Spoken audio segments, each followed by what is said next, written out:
Hello, and welcome to the Wreckage of Myth Drannor. My name is Chris, and I'll be your Dungeon Master tonight, and I use they, them pronouns. We're thrilled to be streaming at twitch.tv/rolltogetherrpg. Well, how to describe the Wreckage of Myth Drannor? It's a love letter to computer RPGs of my childhood, including the Baldur's Gate series, the Pool of Radiance series, Neverwinter Nights, taking a specific location from Pool of Radiance and then putting a modern spin on it. So the ancient elven city of Myth Drannor has been lost to time many a time, and is so once again. And a group of unlikely heroes in this case will be heading there to try and uncover more secrets. I hope you enjoy the adventure. For those who are new to Dungeons & Dragons, everyone here is playing a fantasy character in a fantasy universe. They all have their own unique character sheets in front of them, which tell them who they are, what they can do, their deepest, darkest secrets, and what dice to roll. They'll mostly be rolling a 20-sided dice, and you should be seeing a little number ticker up here in the corner when they do. 20s are good, 1s are bad, everything in between is on a scale, so feel free to boo and or cheer depending on what's happening in the story. And while they play their characters, I, the Dungeon Master, will play literally everything else. So anyone they encounter, any monsters they have to fight, any weather patterns, story beats, anything else, that's all me. So you'll see me playing a huge number of people alongside them. Now, I'm very excited to introduce you to the cast of The Wreckage of Myth Drannor, so without ado, here they are. Hi, I'm Nat, I use she, her pronouns, and I'm playing Ildrathni Elendor, who uses she, they pronouns.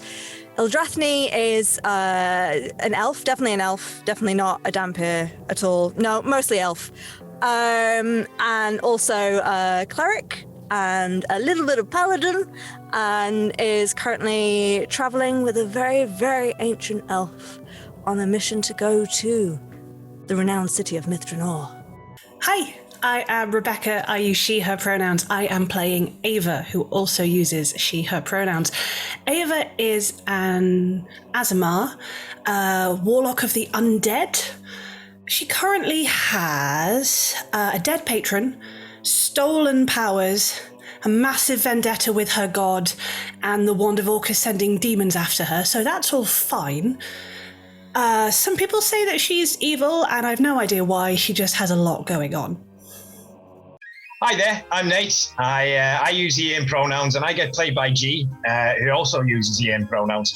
And, I started off as a wizard, right? And then I hung about with some druids for a long time. And then that was when I became an artificer, sort of, for a bit. More like an apprentice, but then I didn't really finish my training. Most recently I made a warlock pact. And, I've been in some bands and stuff for a while as well. So I suppose you could say I'm kind of I like getting into a lot of different stuff. Hi, I'm Niall. I play Anton Rain. Both of us use he, him pronouns. Anton is a divination wizard and a little bit of fighter thrown in there. Once found out that he is a descendant of an ancient Netherese wizard, undead mummy, and is, not a descendant, but a clone, and is currently struggling with that whilst being a little bit obsessed with magic and mythlars. Hi, I'm Evie. I use she, her pronouns, and I'm playing Ephemera, who also uses she, her pronouns. Ephemera is a reborn druid of spores, and being reborn was killed, sacrificed to orcas at some point in the past, and through a wacky series of events is now traveling with her good pal Ava, totally not a terrifying angel person, with a wand of orcas being chased by demons. Life decisions have been made. Don't know if they're good. And there are all of our lovely players. Before we dive too deep into the story, a couple more AOB to go through. First, a word from our sponsors. We are delighted to be sponsored by HeroForge. HeroForge offers fully customizable tabletop minis with dozens of fantasy species and thousands of parts to choose from. You can see all of the minis that we designed for this stream in the overlay, and they animate when we enter the combat, so look out for that. HeroForge are fantastic, so do check out the Pro membership where you can get premium access to features ahead of time, and beta access to things, and all sorts of cool stuff that just makes your life a lot easier. And you can check them out at heroforge.com. We are delighted to be sponsored by Ultra Pro. They make accessories for D&D, Magic the Gathering, and more. My favourite part of their collection are their figurines of adorable power. Here is their gazer. They also make other things such as deck boxes if you play Magic the Gathering. You can find all of Ultra Pro stuff at ultrapro.com. Hey friends, check out our new sponsor, Phoenix Dice, for a carefully curated menagerie of click-clack math rocks for your delectation.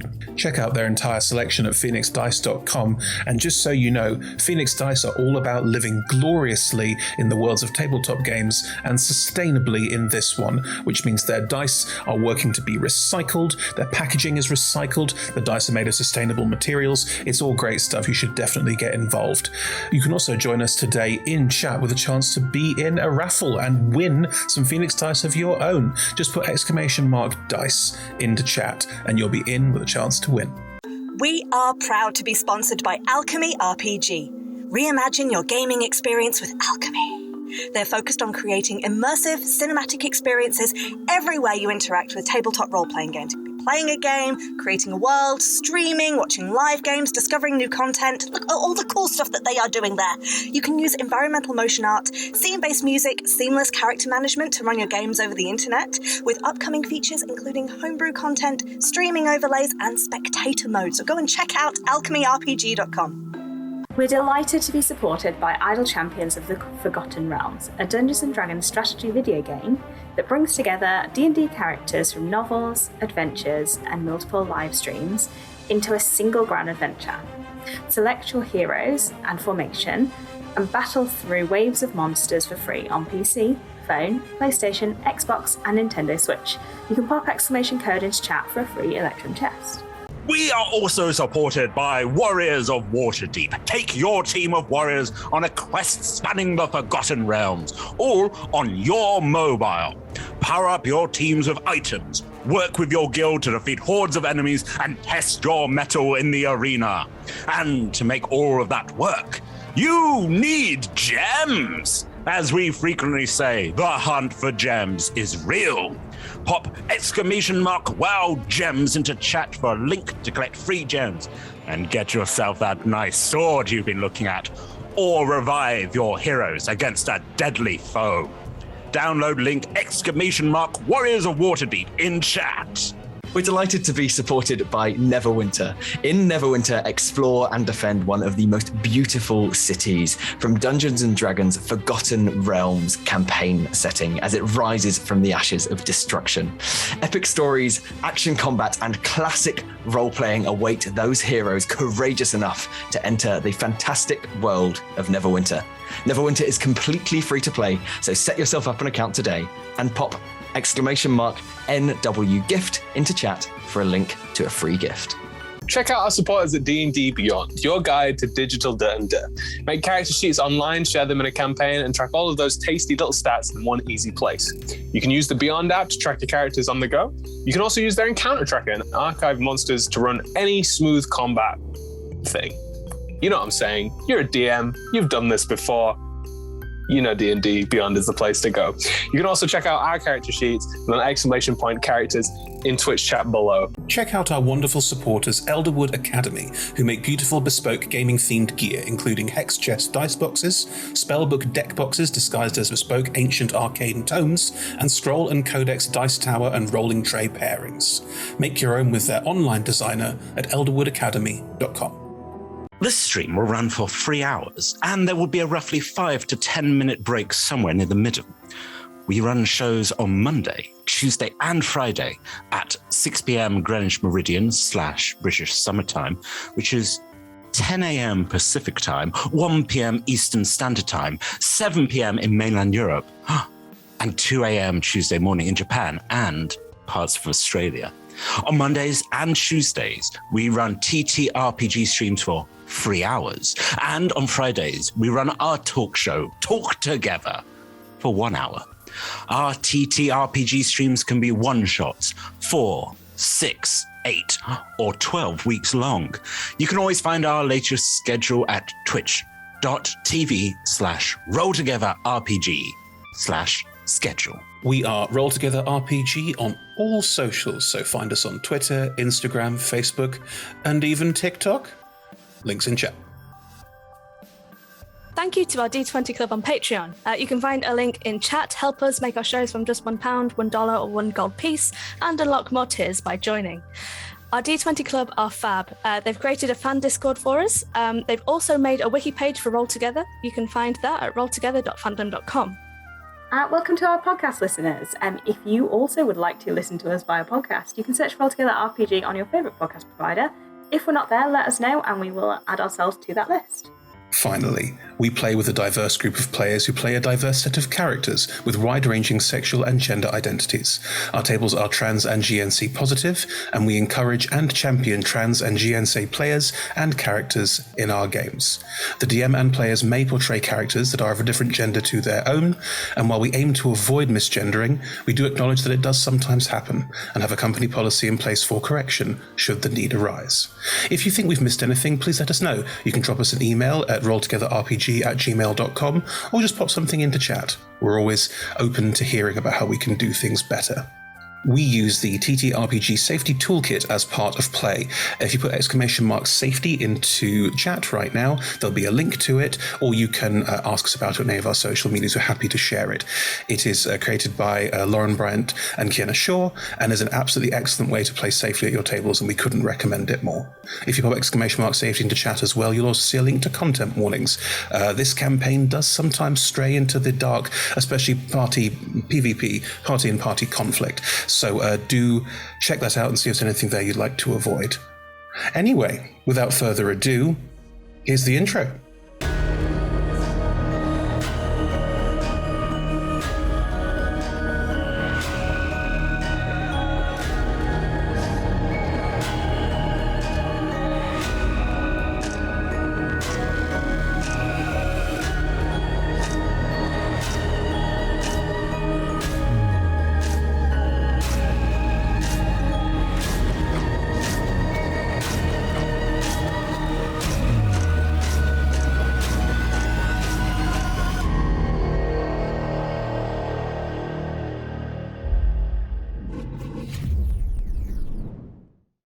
And welcome back, everyone, to the Wreckage of Myth Drannor. We return, episode 2, after a bombastic first episode with lots of big, chunky, crunchy combat. And you lot really proving that you're level 13 characters. I think that was the be-all and end-all of that, wasn't it? So what happened last time? We met Nate, we met Anton returning from Sea of Swords Forsaken over a year ago. They are investigating the ruins of a crashed Netherese city in the Sword Mountain. City was called Ioliant, and there was a lot of plot that happened about a year ago in Sea of Swords Forsaken. Check it out if you want to know more. Nate and Anton were approached by Nezeril, a ancient elf, and their companion Ildrathni, played by Nat, and were in the middle of a discussion about going to the ancient elven city of Myth Drannor, also crushed by a falling Netherese city. They seem to be doing that all over the place. And at the same time, the camp itself was attacked by demons looking for the Wand of Orcus, held by Ephemera and Ava, who have been camping out in the camp. That was a poor choice of words, but are spending time in the camp and were attacked by some very powerful demons. Managed to defeat them, including using the Wand of Orcus on one of them, which is particularly mean-spirited. And thus the party met. And Ava and Ephemera, while initially hostile, understandably, the first time Ildrathni met Ephemera, Ildrathni tried to kill her. So, Whoa. Oh, wow. Oh, okay. Oh, my. Tried to kill? No. Misunderstood the situation? Maybe. Pulled thought about killing. Yes. Didn't use it on her, though. Because we stopped you. You wouldn't believe it, but the argument was between Nate and Ava, not this. But anyway. They have all come together. Ephemera has asked Ava to give everyone else here a chance to get to know them and maybe an opportunity to get away from being chased out by demons all the livelong day. We'll see what happens with that. Anyway, where we left it, the 5 of you were making your way to Anton and Nate's forward encampment. They have a small place they call, not home, but where they work in a crashed piece of the Netherese city, where Nezeril teleported to at the beginning of the battle so as not to be involved in where you were all planning on going to meet. So that is where you... Yeah, I think Nate's transient enough that he calls this home at this point. That's a very specific use of the word transient, and I like it. Sure, this is home. So as Nate returns home and everyone else goes to Anton's shack, we had laboratory, please. Shack laboratory. Shack at the end of the garden, laboratory. So we had Nate and Ephemera skipping ahead, and Ildrathni, Ava, and Nate walking behind. Anything you discuss on the way? Where's Anton? Oh, did I say Nate twice? I meant Anton. Yes, as we're being cheeky. Oh, where's Anton? Why is Nate in two places at once? I see what you did there. That's funny. And Anton is not appearing in the rest of this story. You have to also play Nate now. That's Nate's ultimate form. He's taken so many classes. Now he's taken a class in Anton. Anton is just now Nate's simulacrum. Wow. Oh god, that's a twist, isn't it? Chris makes a note. Good. Right. So Anton, Ildrathni, and Ava are walking behind while Ephemera and Nate skip ahead. Pardon me. And is anyone discussing anything? Is anyone doing anything on your walk? It's not far, about 10 minutes. Nate's probably singing. Okay. What are you singing?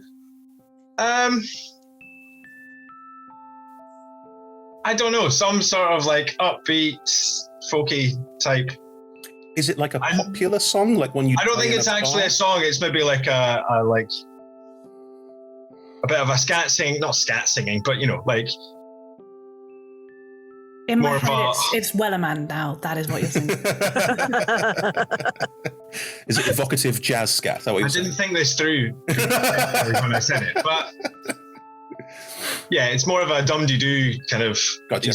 Yeah, you're footling. The chicken from Robin Hood. Alan Dale. That's Alan Dale. Come on now. The rooster from Robin Hood. I think as we go and as Nate sings, Ephemera's just going to turn. What are you doing? I'm just having a laugh and fun with the skipping. No, but what's that noise you're making? Are you in pain? No, it's called singing. Singing. Yeah, have you never come across it before? I can't say that I have. What's it for? It's for whatever you want it to be for. You can use it for all sorts of things. I usually use it just to have fun. Fun. Huh. Okay. Can I try? Sure, go for it. Do do do do do do do do do do. I rolled a 1, so it's do do do do do do do do do do do do. Am I doing it right? Yeah, there's not really a wrong way to do it, to be honest. Oh. If you're enjoying doing it, then you're doing it right. I don't think I'm enjoying it. I'll practice some more. What is a fucking Disney movie? What is going on? I never learned to sing. What is that noise you make with your mouth? Up where it's green. All right. Yes. You recruited the little us. undead girl and the fishman. You recruited us for a dark and brooding campaign. You should have known this was going to happen. Hang on, just a quick aside. No, that's The Nightmare Before Christmas. Good, right. So what is everyone doing? So there's singing happening at the front, which is off-key and awful. I'm assuming that they've both skipped off far enough away that we weren't party to any of that conversation. You can probably hear it through the trees. Now, I thought Ava was going to try singing by screaming out loud, but no, that's just do, do, do, do, do, do, do. Not Ava. Oh, not Ava, Ephemera. God damn it. People would sing by screaming, but that's a different story. I think when the do-do-dos just stop working, I just try and go, ah! That is fun. Are you still screaming? Because Zoom went, no, we're not having that. That's partly why I didn't do it initially. Yeah, okay. So you do hear some sort of singing, screaming, and monotonous do-doing from our head. Ildrathni will just kind of take that in and actually have a little chuckle. And then sort of... How long to Ava? I believe we got off on the wrong foot. So how long have you been able to rip your face off? I think Ava has been... I'd just like to add, I believe Anton's if they're all walking in a line, Anton's in the middle. It's like over the top. Are we quite... Anton is shorter than both of us. We can't just talk over his head? Yeah. Ava has been fixedly staring ahead to make sure Ephemera is safe, it is happy or at least not scared, screaming, and that she does not trust Nate at all. So she is but then a couple of years now. But you're still alive? Very much so, yes. Huh. Good for you. Is pulling your face off something you would be wanting to consider?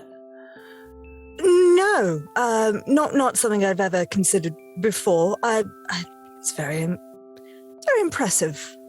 Thank you. I mean, that's good. I think the entity who taught me how, I think is dead now. I think I killed her. I'm not sure. Okay. It's a grey area.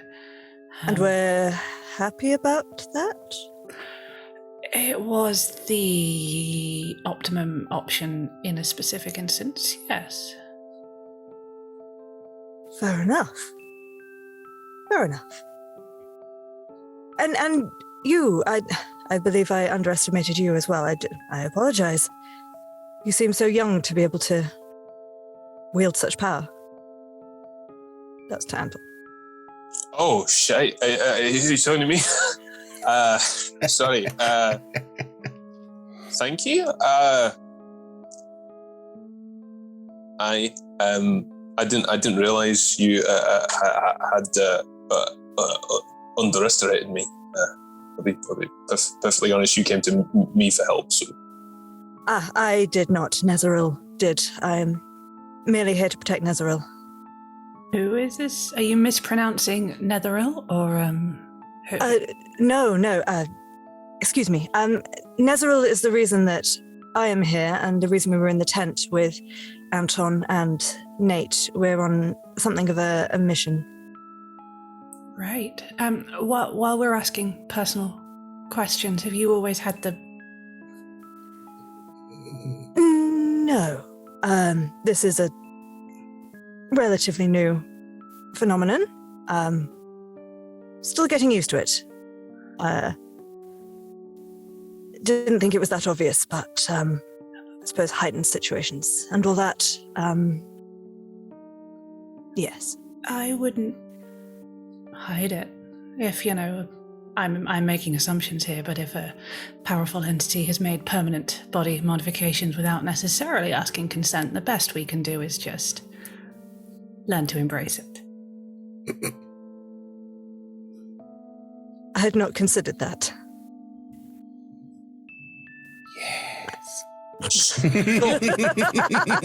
If you don't mind me asking, probably one of the most important questions is, how did you get the Wonder Focus? Ava, for a moment, toys the idea of going, what? Ephemera has the Wand of Orcus? And then quickly realizes that's never going to fly. I rescued it from out of less scrupulous hands. I'm sorry, the Wand of Orcus, the Orcus, the Wand. And you've just been hanging on to it. Well, I sort of made a deal with it to get the face rippy person out of my head, but then I sort of broke my word to the wand. I promised sort of to help it achieve world domination and didn't. See, I'm a very good person. But now if I sort of let it out of my control, it will find someone who'll probably come straight back and kill me. So it's more of a self-preservation at this point. Well, I was going to ask if you thought you were cursed, because I might be able to help with that, but... Oh, I think I am also cursed. The last thing entity woman did before I threw her out of my head, and I think she died, was sort of curse me. Okay. It was non-specific, sort of just, you will pay for this cursing. I curse you, rather than, something niche. But I do feel a little cursed. Another of Rebecca's characters getting cursed.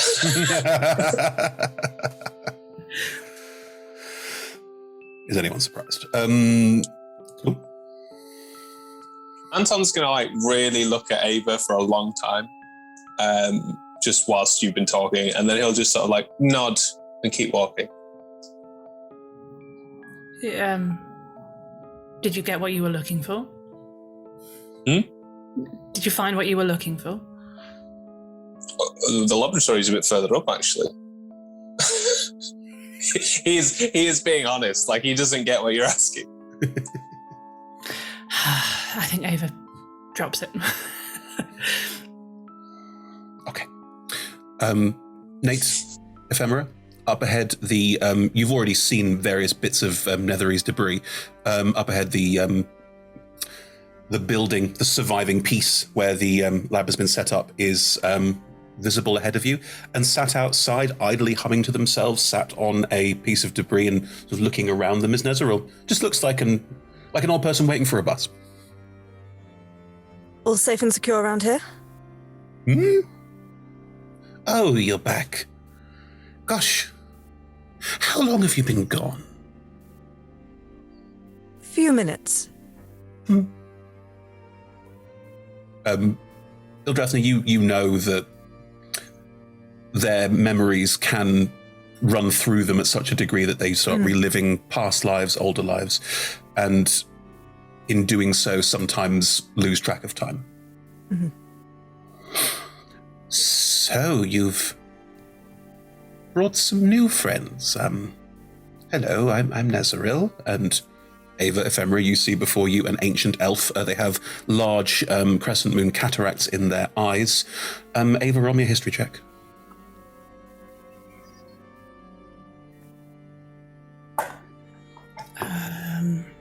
That is a flat 17. You recognize them. What? You recognize them.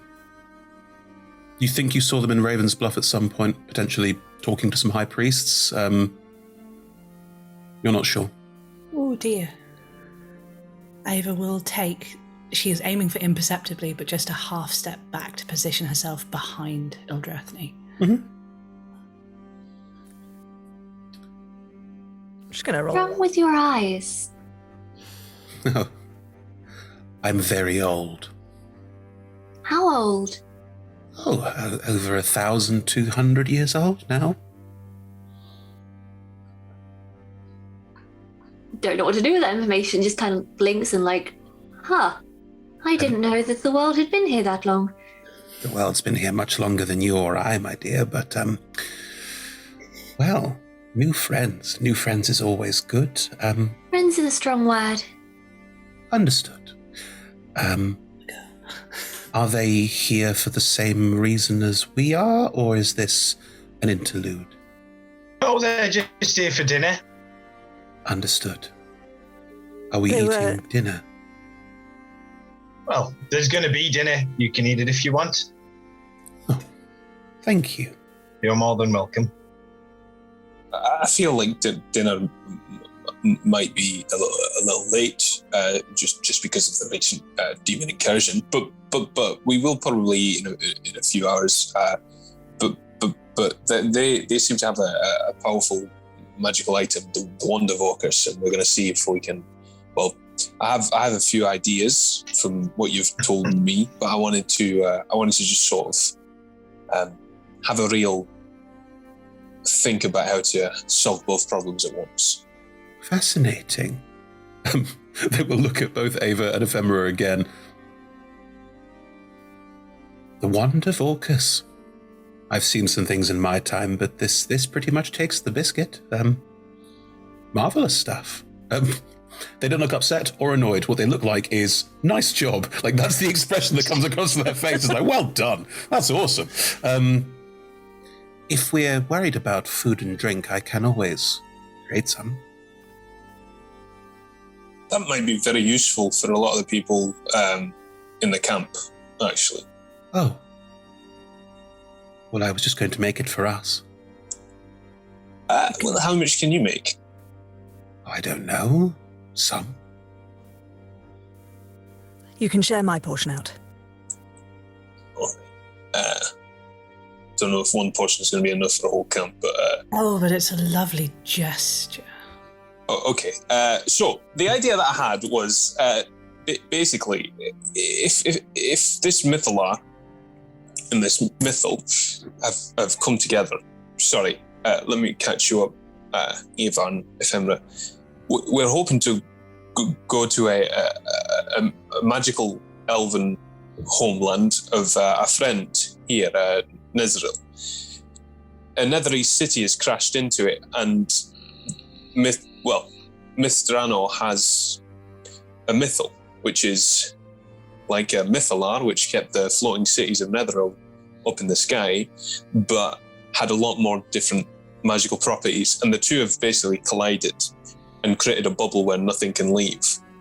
And potentially, we can go and create this effect around the Wand of Orcus if we can somehow use the Mythalars and the Mythals. I mean, if we die, then the wand will be trapped there anyway. Little joke for you all there. I don't understand. Surely the two paths of what might happen is either the wand is trapped there forever because there truly is no way out, and so we are also trapped there forever and or dead, or we find a way out, which means it's not impenetrable, which means someone else of equal or greater power could take the Wand of Orcus back. Not if we can make sure that we can trap the wand within using the power of the Mythal. Trap it again. Properly. This is just an anomaly, a scientific anomaly. But if we can replicate it as a sure tried thing, then yeah, I do believe that we could potentially trap the Wand of Orcus within some sort of containment. It's hard to explain the power that comes when you hold a Mythalar. Mythalar we had before that we used, it was sort of only limited by the imagination of the person using it. So I agree with Anton. I think if we could get in there, that we could probably use it in some way to fix your one problem. If it's limited only by the power of imagination, why just trap it instead of destroy it? Because... Well, that's probably an option as well, to be honest. I would have thought. What's a Mythalar? And a Mythial, or whatever you've been talking about? It's like a big magic machine that can let you do some really cool stuff. They tap into the power of the weave, which is what allows all magical energy to sort of go through the world, and the Mythalars basically run as a giant battery that just sort of absorb that energy and kick it out and kick it out and kick it out and kick it out, increasing the user's magical potential by quite a lot. A Mythal, however, I don't know how that works yet, and I'm very excited to find out. You are being terribly helpful and accommodating for a small wizard and a tentacled fishman. Thank you. I'm quite sure that you want to just help us with our problem and not, I don't know, take us into somewhere that we can't escape from and take the wand and use its power for your own. I'm not stupid enough to touch that wand. No offense. You've clearly never experienced anything like hardship. Good to know. Eva, I mean, that's all relative, but... The small wizard was talking. What, me? I'm a pretty small wizard. Yeah. But I think Anton's got something to say as well. Bloody hell. That's a pretty small annoyance. Okay, guys. I understand. I'm a very big annoyance. I understand that emotions are running high. And if you don't mind me saying, Eva, and he doesn't give you eye contact at all during this, he just sort of says, I don't believe that you're as scary and frightening and as bad as you might pretend. I actually think that you have the best interests at heart, and we do too. And I think we could help each other. Anyway, where's that Ava, food and drink necessarily? Ava stands up and turns to walk out and says, I'll be back if you decide to stop telling me who I am and that you know me better than I do when we've been acquainted for all of 10 minutes. Choice is yours. Ava, can you take Philippe with you? She doesn't break her stride, she doesn't look, but she holds out her hand. Emotional support frog activated. Philippe gets into his position. Can I enter your domicile? Because at the moment I can't, and I would quite like to. Nesril? Yeah. He should be able to. I allowed him. Was warded. No, I allowed him. No. Yeah. Oh, never mind. In which case they have created food and water and made not a sumptuous meal, like a nice bit of nosh for all of you. It's very weird. It's old-fashioned elven food. Like some of it you're like, ooh, some of it you're like, what the hell is this? You should try the grey stuff. It's delicious. But as you are all having a bite to eat, Nezra will go out and find Ava. Ava, where have you gone? Are you like quite far away? Have you stepped away? She'll have done that just angry walking thing of I just need to leave and walk quickly to stop me breaking something or shouting at someone I don't want to shout at. So she's not got a destination in mind. She is just walking. Cool. You will come across Nezril, who is sat on a rock in front of you as you walk forward. Hello. Am I going in a circle or are you remarkably quick for a very old elf? Oh, I mastered teleportation a long time ago. That's easy. You'll have to teach me. I've seen you before, haven't I? I was hoping I was mistaken. I'm glad to see that Kelemvor's attitudes to this sort of thing have changed. Oh, they haven't. Even better.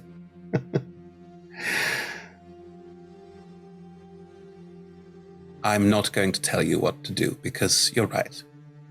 No one can tell you what to do. But I'm going to ask for your help. What I'm trying to do is difficult, and I need powerful people, and, well, I can't see anyone more powerful right now.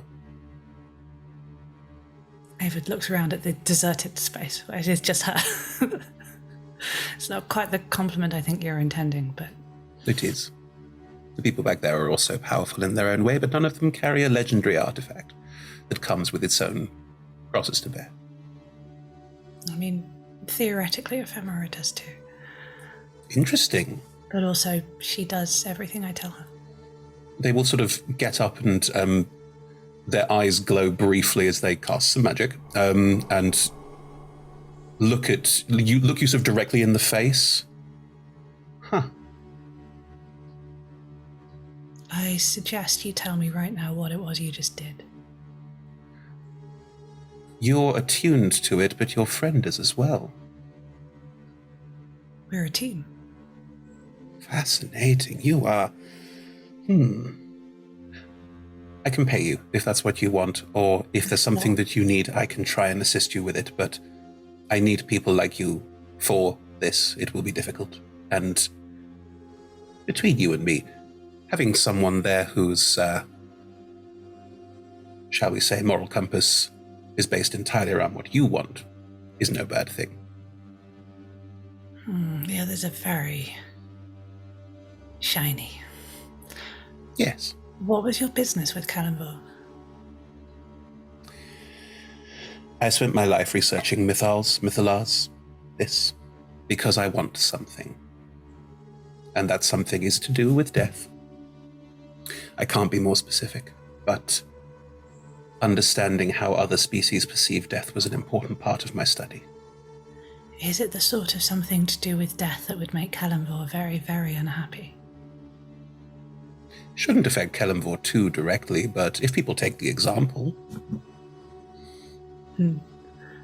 Then I am more interested than I was.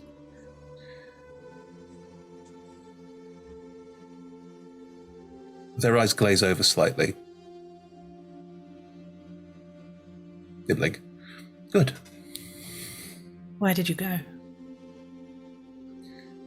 My species, elves, our souls are reincarnated.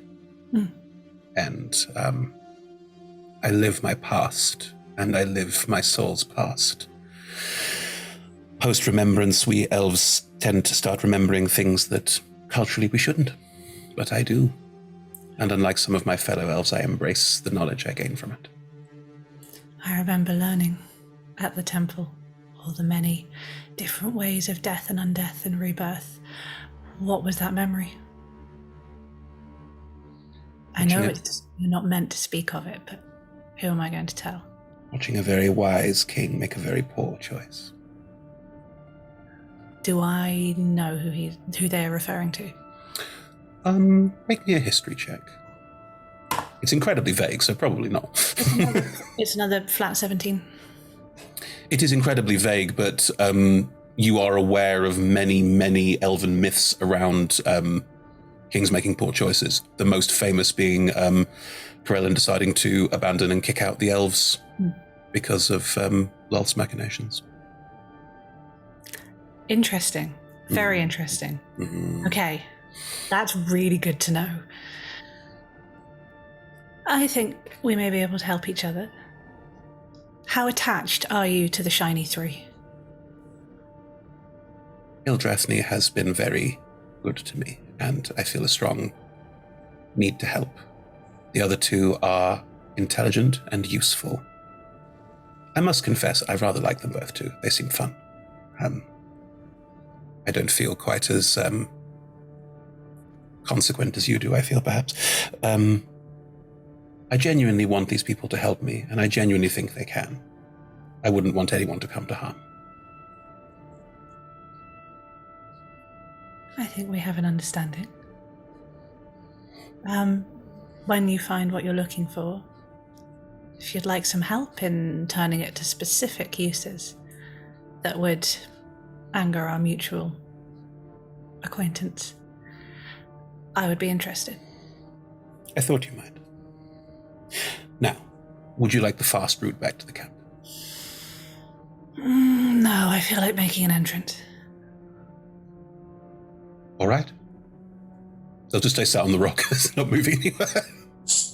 She's not even going to turn around, because that would be altering her plans for someone else's wishes. She's going to keep walking the direction she was walking in. But into a loop. Yeah, pretty much. You will turn back and they're gone. Those of you eating, Nezril was in a corner, briefly wasn't, and then returned. They are quite good at aiming their teleportation for when people aren't looking where they are heading for. So unless you're specifically looking for them to go, Ildra, you've probably seen them disapparate and apparate quite a few times, but...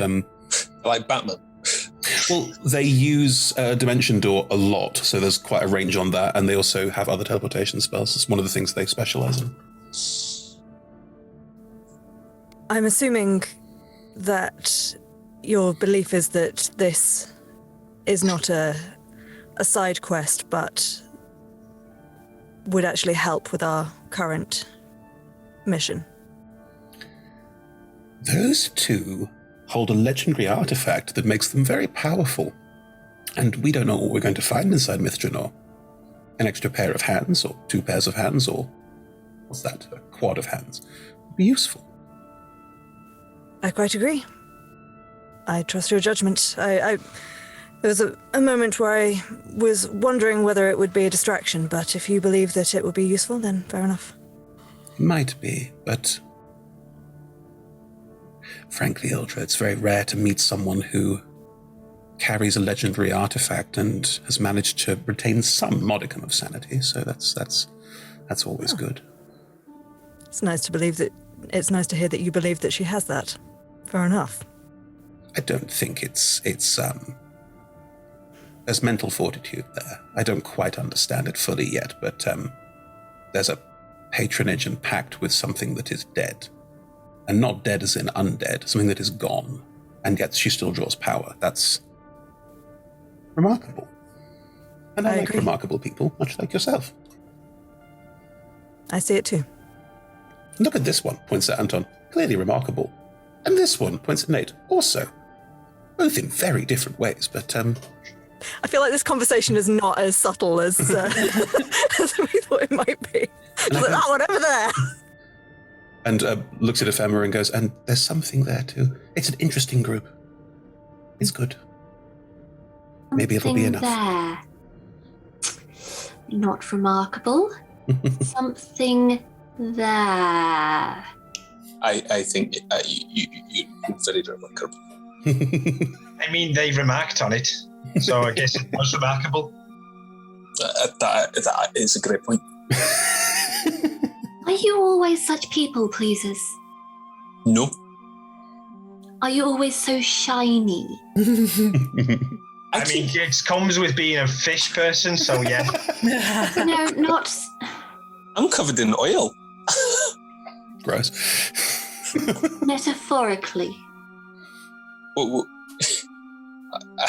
I mean, we don't seem to be pleasing you very much, so I guess not. I think Anton and Nate is like actually laughed, like, really bellyache, like, oh yeah, we're really shiny. Remember that time we broke my clone out of prison? Oh yeah, that was fun. Ephemera, getting up close, you do see something that you and Anton have in common. You both have a scar across your neck. Yeah, if you think we're shiny, you should meet P. Wait a second. P. Aye, Prosperous. Good friend of ours. Prosperous is the most annoying paladin. So you've met P? Unfortunately.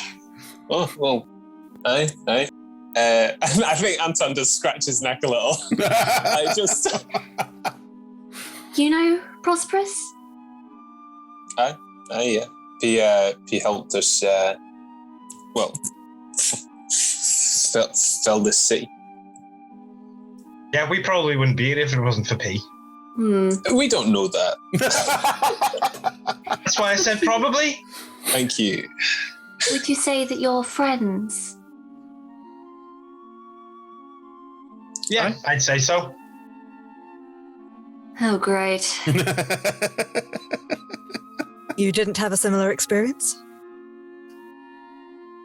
P very much goes P's own way and is infuriatingly good. You weren't happy about feeling compelled to do good things? If I want to do good things, I'll do them because I want to. Not because somebody else tells me it's the right thing. I entirely agree. Okay. And how old were you when you were reborn? How long's it been? It's been about 6 or 7 months. Okay.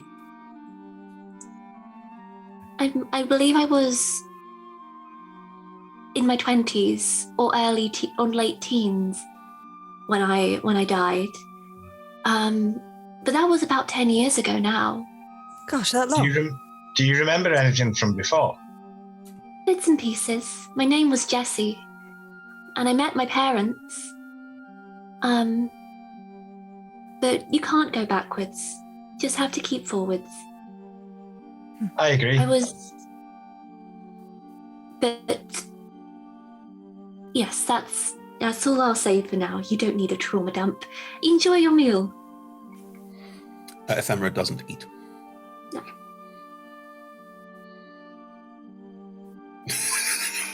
How does it taste? Describe the taste. It's warm in my mouth with I'm not very good at describing things. that's like Nate's a chef. Like it's more like I was going to say, what have we got? You know what, G? Whatever. You are welcome to describe anything you like that you just think would be ancient elven cuisine. So this bread's it looks like it should be really dry, but actually you take a bite out of it and it's not so much, and it's got this really nice sort of almost like a nutty kind of taste to it. It's pretty good. Do you remember tastes from before? Not really. Okay. I mean, I guess it must be difficult to get your head around all of this then. This particularly when you nutty's kind of describe. brown, isn't it? It's particularly hard to get your head around it when you describe one food as tasting like another food. Yeah. I never really thought of that. That's a good point. You could describe nuts as tasting like spring. Yeah. Are you Like always autumn, I this guess. pretentious? Yes. Oh, why did I just say we could give you guys a chance? I feel like I've lost my chance now. As this conversation is happening, Eldrathni is going to sort of, bit of amusement on her face, just give Ephemera a little tap on the shoulder and is going to head out of the tent. Not in a, oh, woe is me, I can't remember the taste of food either kind of way, but in a, okay, they're doing that. That's fine. I'm going to go somewhere else. Kill a rabbit, you know. I'm gonna go find some vermin. Just roll me a flat d20. Survival, please. Yeah. That's 22. What vermin would you like to be consuming? Preferably nothing plaguey. Oh, sure. Yeah, that's fine. I'm saying that. What vermin? Like, you're in a Right, forest setting. It could be anything. Like, is it a stoat? Yeah, it's some kind of like rabbit stoaty thing. Kind of. Some kind of like rabbit stoat. Okay, so it's a crossbreed between a rabbit and a stoat. Oh, God. I'm putting it out of its misery. Yeah, stab it. Very good, Rebecca. Very good. Ava, roll me a d100. Surprise, it's me. I am the Stabbit. That is a 94. Yeah. Ildra, as you catch and start devouring this rabbit stoat, whatever, Ava, you can decide whenever you want to come across Ildrathni. Oh, it will be at the if you're cool with this, Nat, like the most undignified moment. Oh yeah. There's sort of the preamble of like, I mean, she spent a while doing this where she didn't have to be where she didn't have to hide the feral nature of it. So there is a bit of preamble of like, are there people around? No good. Found the thing. Killed the thing. Still no people around. Okay, good.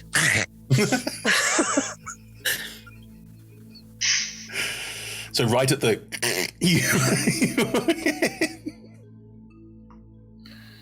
I think maybe even like 10 seconds after, so you've got blood and... Oh, yeah. The full face of like... Yeah. Oh, fuck. Don't stop on my account. Okay, well, now it feels like you want to watch, which is... Is that a problem? Yes. Oh. I'm still going to do it.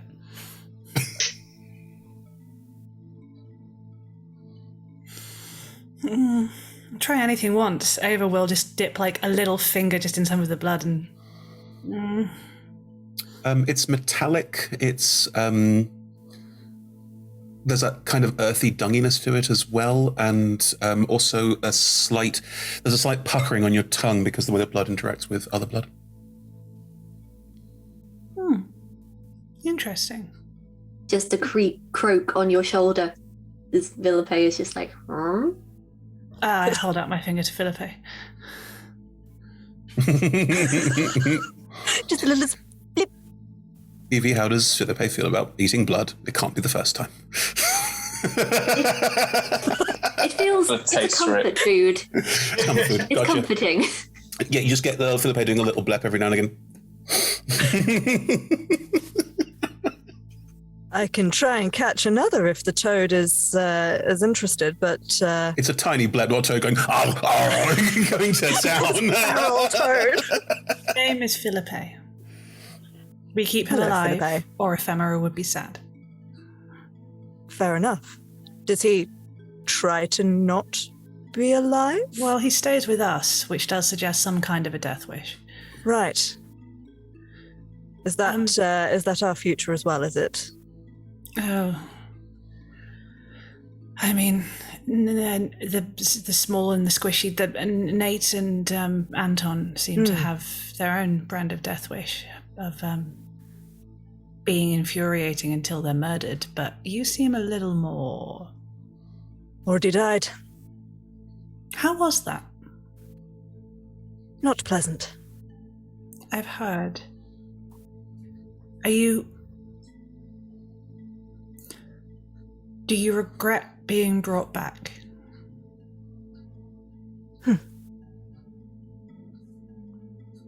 Yes and no. Both at once. In a way, I've not been brought back. I'm not who I was before. Not with anyone that I was before. Different person in a way. Do you still love the people you loved before?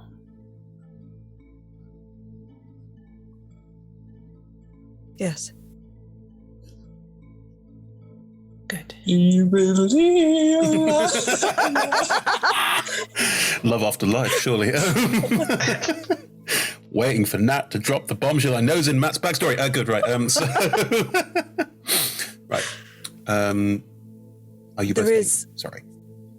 There is regular food available back at Nate and Anton's tent. By insufferable people I'm not allowed to kill.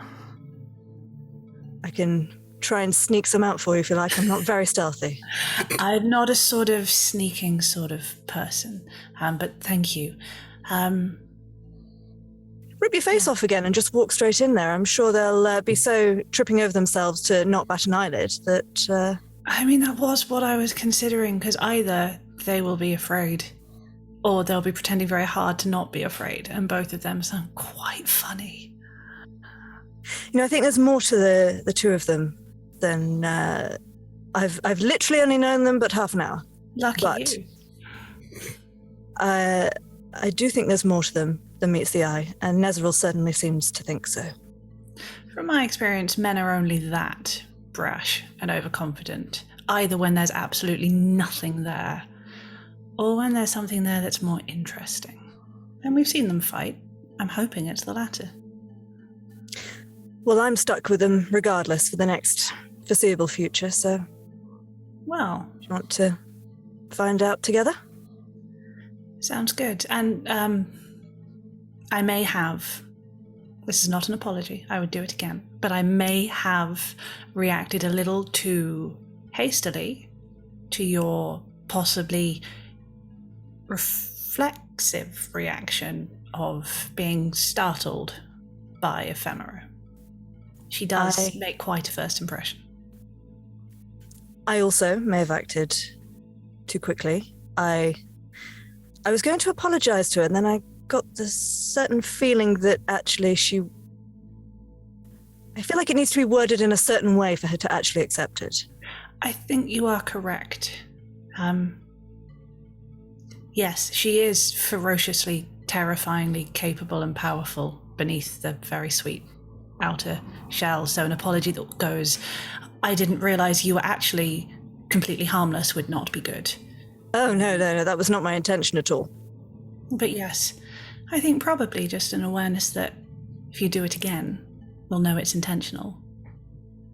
And this conversation will be very different, is all we need. If I do it again, I'll mean it. If you do it again, you won't live another minute after. I look forward to that moment then. I feel like we've come to an agreement. I'm hungry. You enjoy your... Yes, I'll be another few minutes. You know, you could just bring it and eat with us. I don't think any of us are really going to be that picky about table manners. I'd rather not for now. Thank you, though. Okay. The invitation is always open. You have a little... Yes, well, there's no point because there's gonna be more in a moment anyway. So. When you come back, I'll just give you a little if you haven't. Thank you. Appreciate You're it. welcome. Hard to... Actually, I don't know. Do Dampier get reflections, or is that just a full vampire thing? It's probably a bit hazy. Did Silver have a reflection, Ephemera? Hey, Evie. I believe so, yeah. Had to put all that lipstick. Yeah. Let's say you have a reflection. Why not? Okay. But no eyes. I don't know. Just cavities where the eyes would be. Cool. Back at the encampment. I think Nezervil's probably pottering around your various objects on the desk and is asking you quite sort of, have you tried X, have you tried Y style questions to both Nate and Anton that are surprisingly insightful. Like you know they know a lot about this stuff, but they seem to have quite a lot of knowledge. But also, in a strange way, there are some like basics, especially on the Netherese side, that they don't understand as well as you do. Their knowledge of Mythals is greater. Their knowledge of Mythalars is maybe not as great as yours. So Anton would have immediately have left his table and food half eaten to have this conversation, and would be just 100% invested. Mm-hmm. They will try and draw Nate further in as well if Nate is being a bit resistant. Yeah, Nate's taking part in the conversation, but also doesn't want to abandon Ephemera as the only person alone in the room. Cool. Trying to be a good host, basically. I think, hang on. Okay. Ephemera's just going to look at you when you're kind of looking a little hesitant, just be like, I'm not a child. I can't be left on my own, you know. Well, yeah, but that seems rude to not include you in this conversation. There's some cool stuff here. You might like it. Well, it seems rude to stay sat with me when you don't want to be. Well, he keeps asking me questions, so it seems rude not to talk, not to answer the questions as well. It seems you're in a situation where you can't really win. Go. I'm just trying to be nice to people. I'm not trying to win. Well, stop trying to be nice to people. Just go. I like being nice to people. Well, don't be nice to me. Just be a person. Go. He sits down. Sorry, I'll have to talk to you later. You've made I wanted to sit and talk to you. Stay.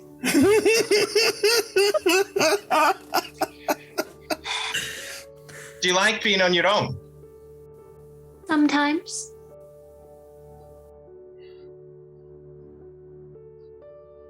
Would you rather be on your own right now? Yes.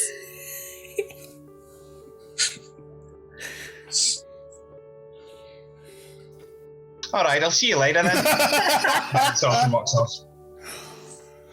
That one is insufferable. I love how Nate is nice, and that rubs everyone in the party the wrong way.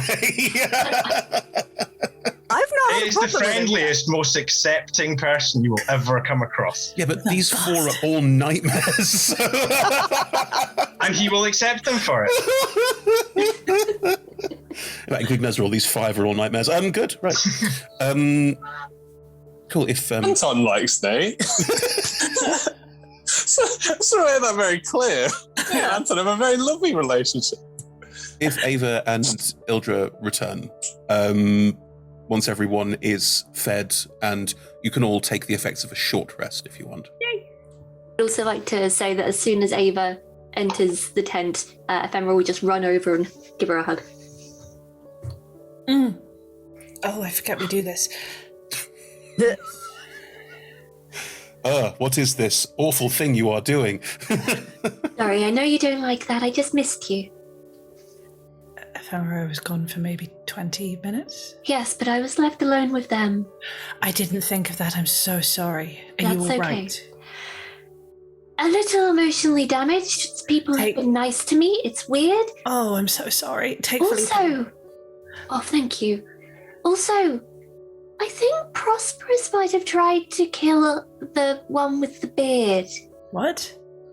They know Prosperous, but they say they're friends, but he was itching his scar. Does he have the same as Ava, the beheading scar? You've got a beheading scar as well, yeah. All three of you have a beheading scar. What is wrong with this party? Ephemera has a hanging scar. It's very different. I have a neck scar too. It's just in a different place. I have neck scar too.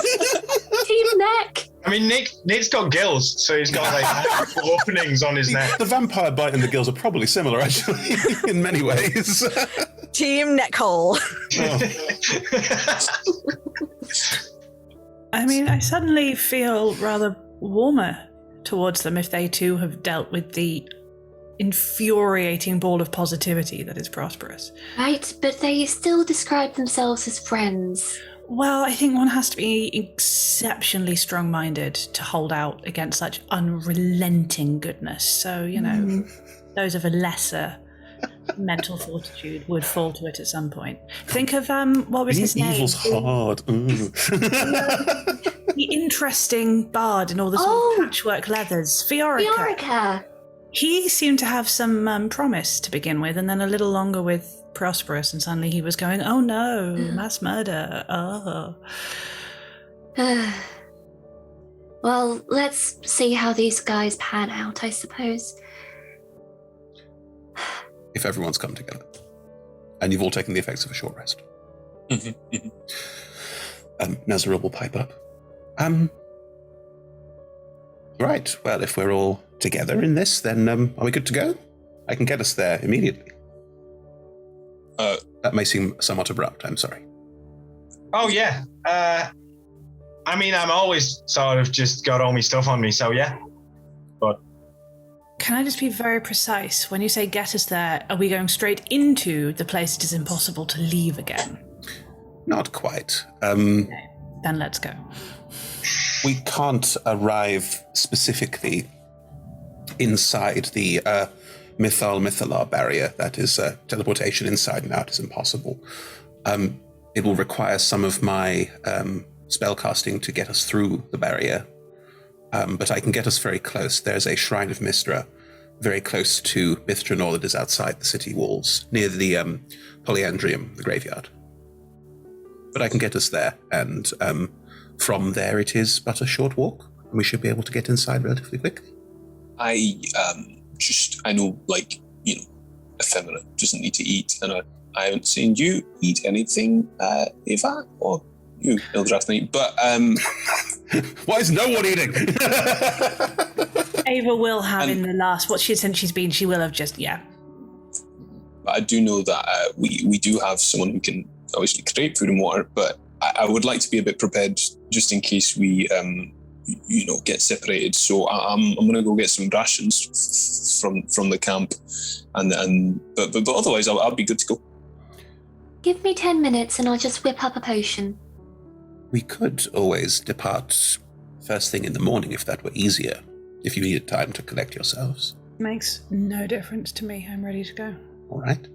And if we land near a graveyard, I can get us some recruits to walk us in for maybe the first hour. Splendid. Very good. Yeah, maybe we have a little sleep on it, and then we go in the morning.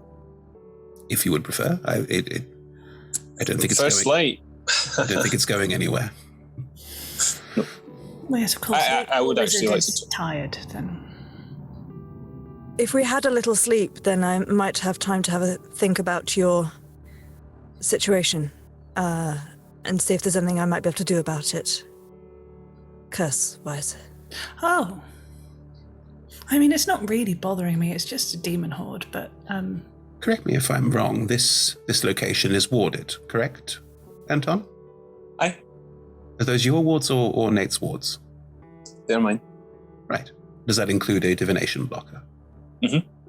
Well then, inside here they won't know you're here. So question for Chris. Ava knows that Patron cursed her as she died. She also knows that she's being followed by demons because she has the Wand of Orcus. Has there been anything that suggests that the curse was more than just angry death screaming and actually a curse? No. Put a curse on. Roll an Arcana check. Why all the intelligence-based checks, Chris? Why? That's flat 11. You've not noticed anything. Not noticed how miserable you are, maybe. Have I noticed anything strange about Ava and things that have been happening around her? Roll me an investigation check. Sure. No, they'll all be intelligence-based, Rebecca, it turns out. That's 17. No. I mean, it's been kind of hard to get any sort of strong read on Chased by Demons Forever, but beyond that, anything specific? Ava seems a little more withdrawn than when you first met her, but beyond that, no. I mean, if you would accept help, I reckon I could probably dig something up. Anon says with like a coy smile. It would require you telling me about yourself, which I'm sure you'll love.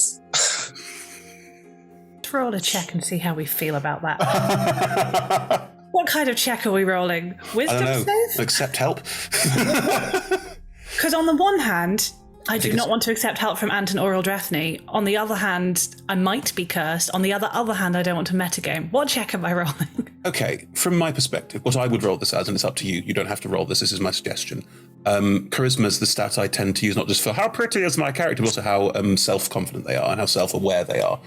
You are a very self-aware person because your charisma is quite high, but I don't think that makes you impenetrable to the idea that other people helping is a good thing.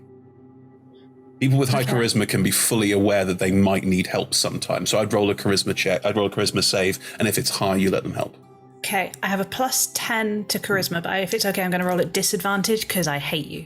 Yeah, that's fine. That's my girl. It was a 13 and 14, so the lowest is a 23. It's up to you. That's how I would read it. Well, you're both so charming. I mean, clearly you're all going to need my help to defend you in there, so it's probably best to be completely sure that I'm fit for purpose. So, yes, thank you. Please help me. Would you say... If you don't want to, I mean, take it's 4 my points of psychic magical... damage, Ava. There we go. I'm taking it. I'm joking. No, you don't take any damage. No. It was a joke. Tell your face. I still had 3 temp hit points. I've lost 1 hit point, and I think I deserve that. Her eye starts twitching. You're about to long rest. It doesn't matter.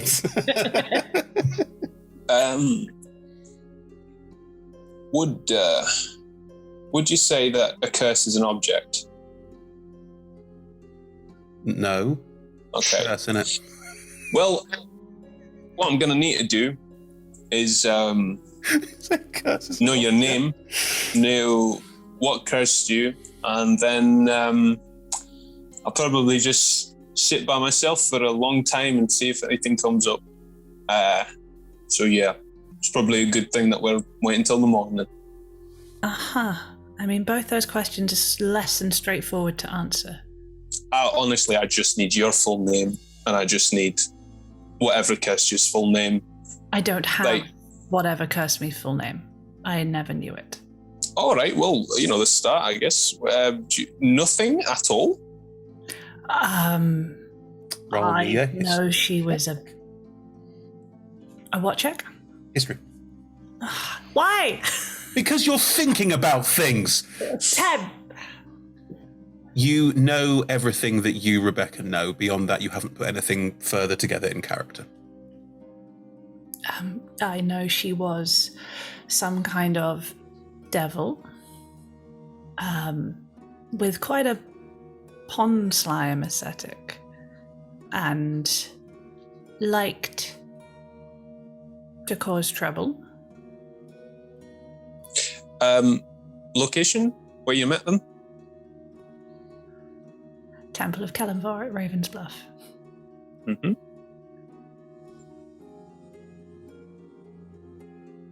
And your full name? The one I was given is Ava Lionsoul.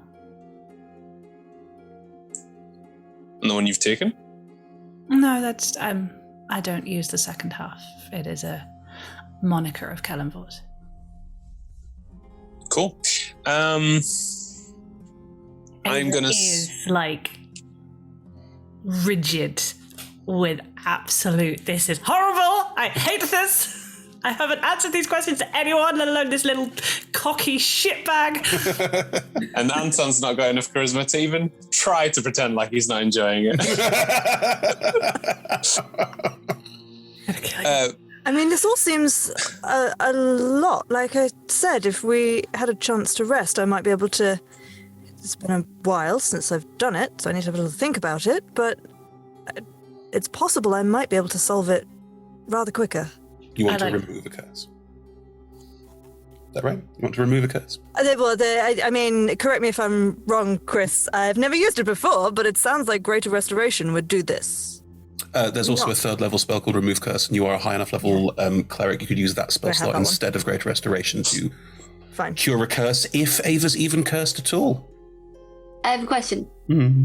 So, me and Ava have been traveling together for a while. I have access to Greater Restoration, I believe. Yep. Wouldn't I have already tried it? Would you have cast Greater Restoration on Ava just because?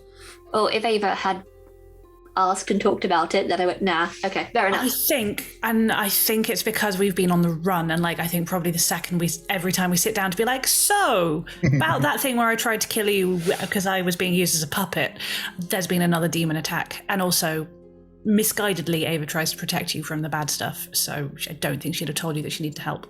Anton also has the Remove Curse. He just wanted to know what was going on. I mean, also, to be fair, I hate him, but also Ava wants to know if she doesn't just want it removed, and who knows if there was even one. If there is one, she wants to know exactly what it is and what it's doing. So she is. Although also, if Anton is just fucking with her, can I please roll an insight? Of course. He's not. He's genuinely being helpful, but. Okay. Roll an insight check regardless. Yeah. I'll just tell you what you get.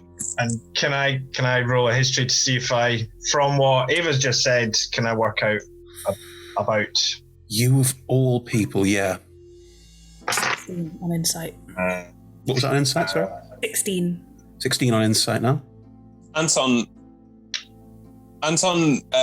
genuinely feels like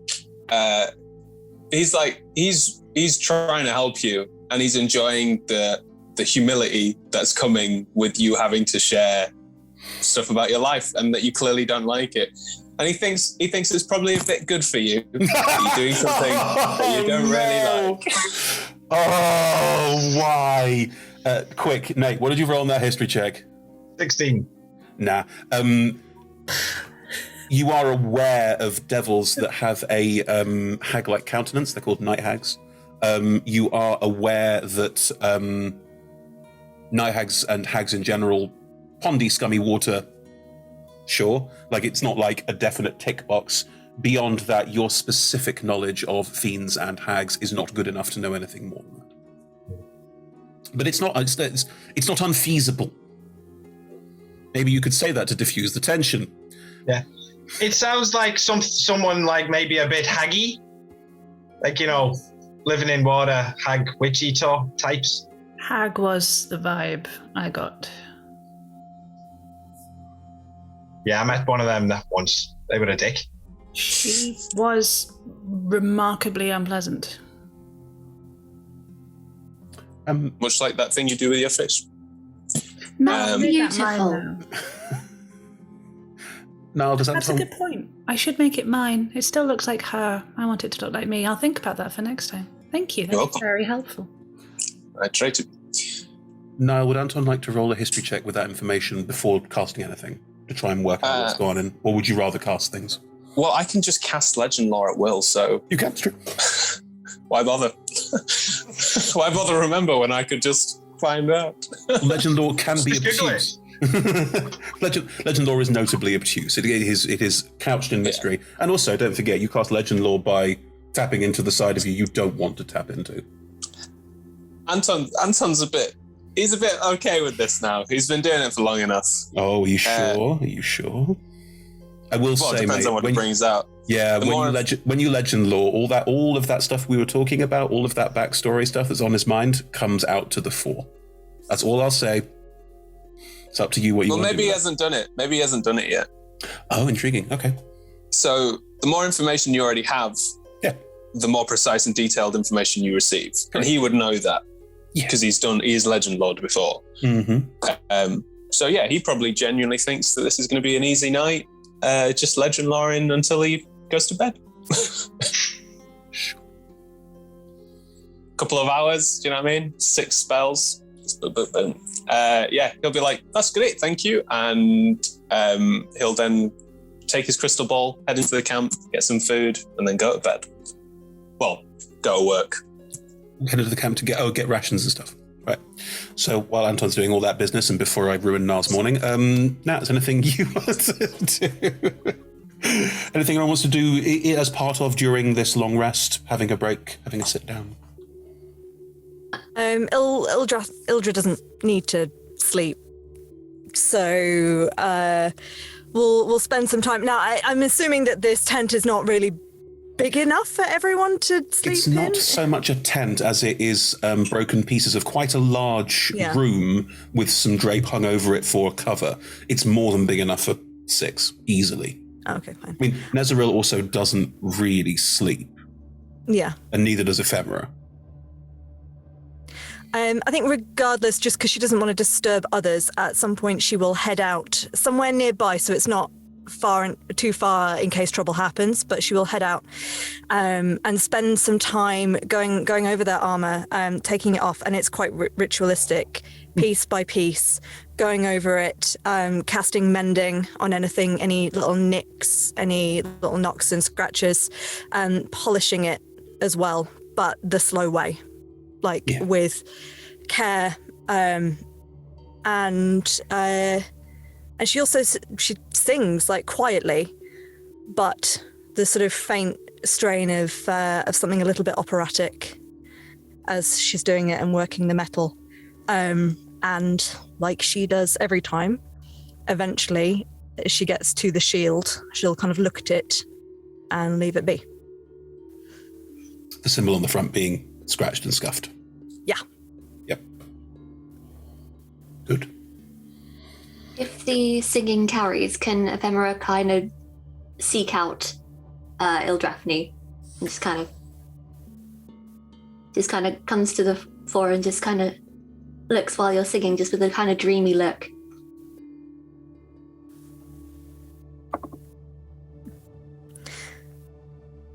I owe you an apology. Why did you stop singing? I'll carry on then. And she will. Ephemera just kind of settles down, just looking like, it's so beautiful. I see the appeal now. Have you never sung before?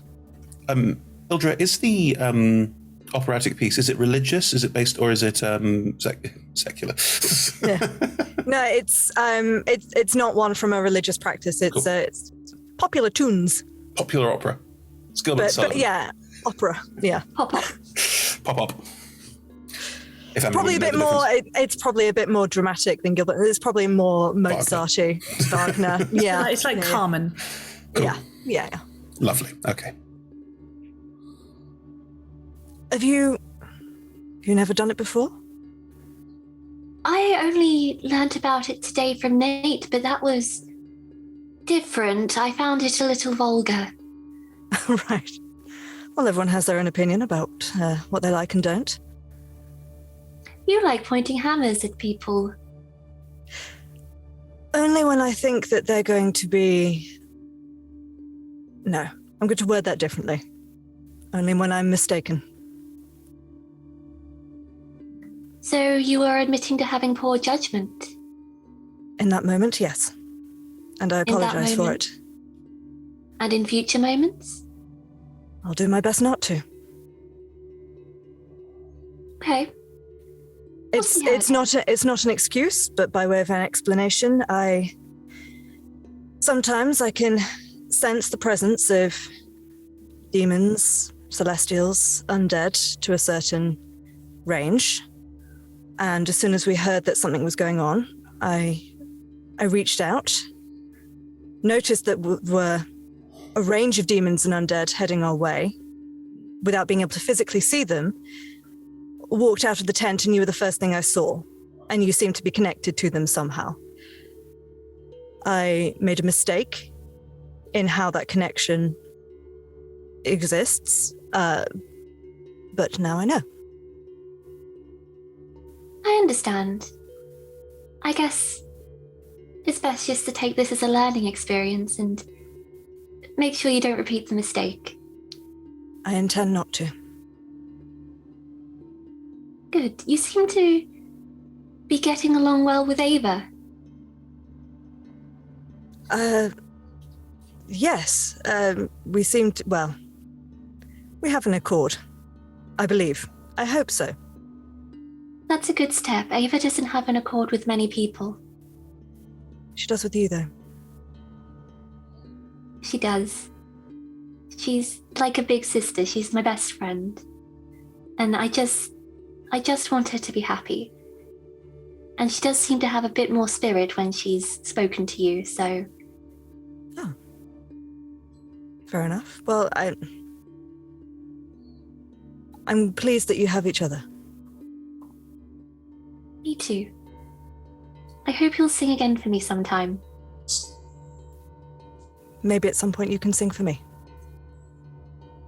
I can do that now. Please. I'm nearly finished.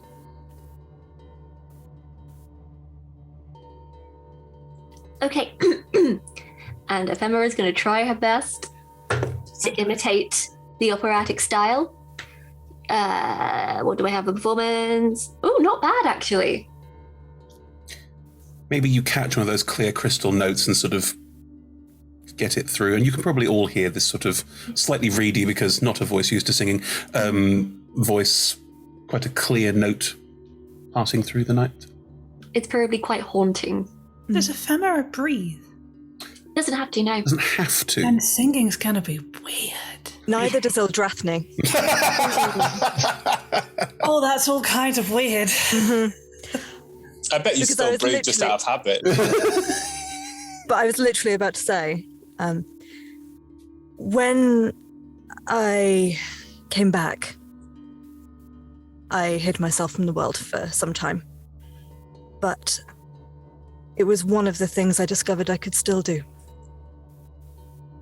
It helps me feel somewhat elven still. I'm not entirely sure how it works, but maybe it'll provide some joy for you as well. Do you have many memories of before? Oh, yes. That's lovely. That's good. Hold on to those. But don't forget, things change, and people move forward, and people can change as well, and it's okay to not be the same. You're very wise for one so young. I am. You could say I have a wisdom score of 20 on a random numerical scale. That is impressive. I'm much, much older than you, and yet mine is only an 18. Wow, that devolved. Okay. I couldn't resist. Are we all long rested? Yeah, Ava will, if it's okay. It'll take her a while to get to sleep because she is feeling vulnerable and she does not like that. Being chased by hordes of demons from Orcus, kind of par for the course at this point, but being belittled and slightly humiliated by two cocksure new assholes and having to explain things that she does not ever want to talk about. It's made her feel really pretty grim, and she feels safe around Ephemera and a bit Eldrathni, and they're both not there. Ephemera will come back in after the conversation and present you with a frog. Amazing. And I think hearing the singing has also just helped her. But while she's trying to get to sleep, if it's okay, she will sit and she will just slightly start working out the bit in her head that she can tap into to access those powers she stole, and just shape them into something that feels more her. Absolutely. So next time she is Form of Dreading, it will look different. Good. Okay. You would all notice that Nezaril, like elves, doesn't sleep but goes into a trance, and they talk to themselves while they are in trance, and they speak in about 10 different voices, and it is a strange thing to see because they don't look like they're asleep at all. They look like they're having a conversation with no one. Ildra, you've seen this before, and if anyone looks a bit confused, you can tell them. But they stay sat cross-legged, but are sort of conversing with the air, and at times will speak quite loudly or cry or get angry, but they're still in a trance. They're not actually there.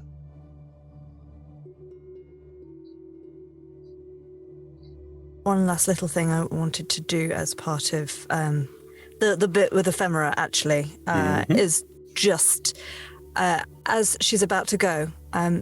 Oh, hold on. Come here a second. What are you going to do to me? Nothing unpleasant, hopefully. The armor that you're wearing. Yes? May I have it for the rest of the evening? Why? I can buff it up a little for you. Buff it up? What? Make it a little stronger. Make it a little harder to hit. If that's something you wish. Yes, of course, if that's all right with you. I can do it once a day, but I will need to do it every day, I believe. Yes. You're being very nice. Why are you being nice, but not in the obnoxious way of the fish person? Gee, I really like Nate. I just wanted you to know that. I think Nate's awesome. I like Nate. That's right. Shit, Nate. Nate's a legend. Nezeril at the moment is the closest thing to my Ava that I have. They seem to think that we all ought to be going together to this place and working together as a team. So I trust their judgment. And I don't want people on my team to have any vulnerabilities. Works for me. I take off the leather and just there you go.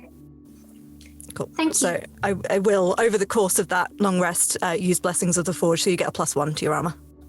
Hooray! My IC will be 15. It's not a lot, but it's every little helps. It does. It really does. And I'm also going to make a potion of healing during the... Make a potion of healing. You're not going to make one of the random ones. Sorry? No, you're making just a potion of healing through the cauldron. Yep. Cool. Good. That's fine. Mark it on your sheet. I will be giving it to Ava, so I'm not going to mark it on my sheet. Fine. Is it a standard or a greater? Greater. Greater. Lovely. So that's a 4d4 plus 4? Yes. No. Maybe? I'll find it and add it. Yeah. Never use the damn things. Right. Anton. Let's find a quiet place in the forest, away from everyone who can potentially hear my screams. How do you cast Legend Lore with Lorraine's crystal ball? I'm sorry, your crystal ball. They're dead. They're dead. Yes, they are. You told me they were dead. Of course they are. They're completely dead, yeah. They I think were dead when we met them. They were dead when we met them. It's not like they're you or anything. Not me. I'm you. No, you and me. I'm the real one. You're the clone. SNL. I think it's like super old-timey-wimey wizard ritual time. Like if there was like a cool heavy metal song to play in the background as the montage plays of him chalking lines out. Sure. And setting up candles and then like floating with his crystal ball. Very Doctor Strange actually. From the new that's probably the best way to describe it. Sounds great. Yeah, cool. And he's just... You set the forest on fire. Everyone's dead. End of campaign. Candles in a forest. My God. Magical candles. It's fine. Don't like candles in forest, people. Good. Anton sets up this ritualistic space for the next couple of hours before he goes to bed. Yep. And with Lorraine's crystal ball just like floating cross-legged with it floating in front of him.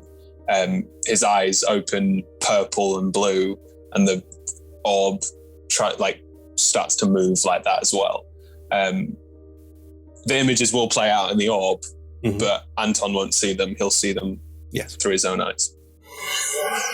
As you start chanting, creating this magical essence in space. I think I'll start with Ava Lion Soul, by the way. As you start this process off and weave these different strands together to start trying to read into a name, just a name's all you have,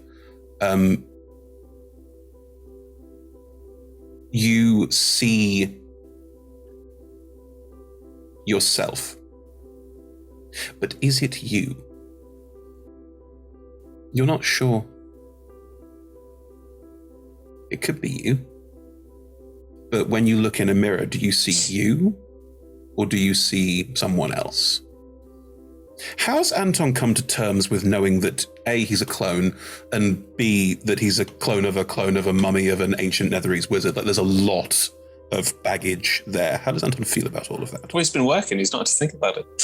Cool. You now have to think about it. How do you feel? I think if he's looking at a reflection of himself, I think it is with curiosity. And if the thought of like, well, if I'm looking at a reflection, is it just a reflection? It can't really be me. And with that, like solidified logic, he'll be like, okay, get out the way. I'm done with you now. Does it stay there? It does, and looks at you and says, what would you like to know? Okay. Well, this wasn't in the Arcane Brotherhood's library. We're looking for Eva Lion's Soul.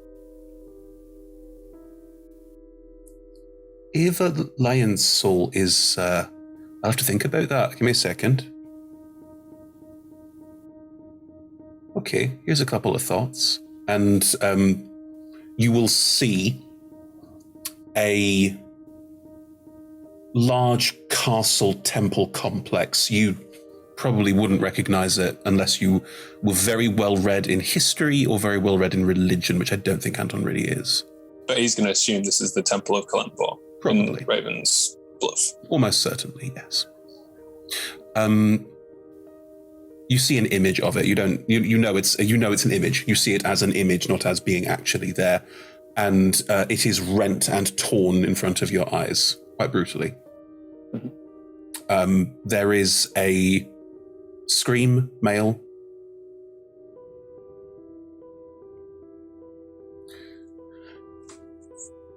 You see Ava, who you now know, who you've met. Behind her is a figure. It looks like a hag. You have probably fought hags over the years. You're quite high level. It's sort of puppeteering hands over Ava. It looks like an undead hag, which is weird. It also exudes fiendish power, as it's not just an undead creature, it's also a fiendish creature. So it's a devil undead hag. Mm-hmm. And looking at it, it appears to be wearing some kind of bent, broken crown.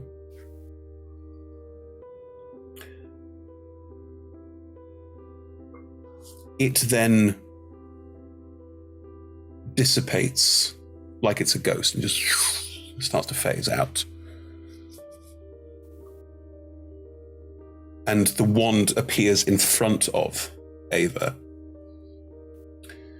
You hear bellowing and shouting all around you, and you see sort of lumbering figures, mist-like, lumber past in all directions, bellows and screams. But Ava just stays calm and centered in the midst of all of this, and no reaction at all. You also get the sense of another figure watching over this quite quietly, and with an expression, you can't see their face very well, but you get an expression of loss, of shame, and of regret.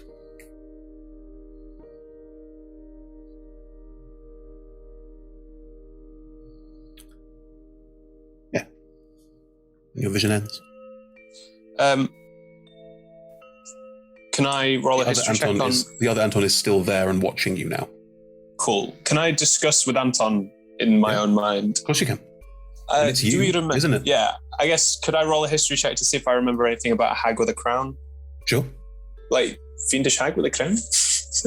Wasn't there a hag that ruled over one of the abyssal planes and... Not abyssal, hellish planes and then got deposed? Shall I roll? Yeah, sure. That is a...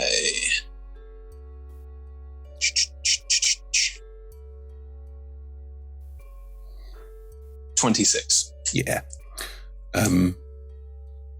There was a hag who controlled, I think, Malbolg, the fifth plane of Nine Hells. She got deposed and killed like a while ago. Well, I think between you and me, it doesn't look like they're dead anymore. Well, maybe this was their attempt to not be dead. Well, so we're dealing with an archdevil, ex-leader of Malbolge. Alright, how about we check into Malbolge? And I'll legend on Malbolge. You see a gigantic pile of black stone bricks, some large, some small, all toppled in on top of each other. You get a view of what looks like a humanoid skull, but it's gigantic and seems to encompass city-style space full of demons and devils, mostly devils. It looks like the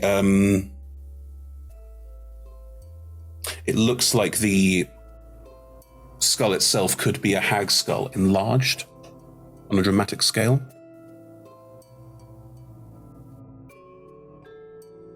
That's about all you cool. I think he would try to keep digging into Malbolge until he can just describe a person, to be fair. So I think he's got that built on a hag's skull. Mm-hmm. So he's gonna turn to Inner Anton. Alright, so let's go back into the Archdevil. Bent broken crown. Let's look into that. Alright. See what we can find. You see a broken body, headless. You can't tell where it is. A purplish skin. It looks like a hag's body.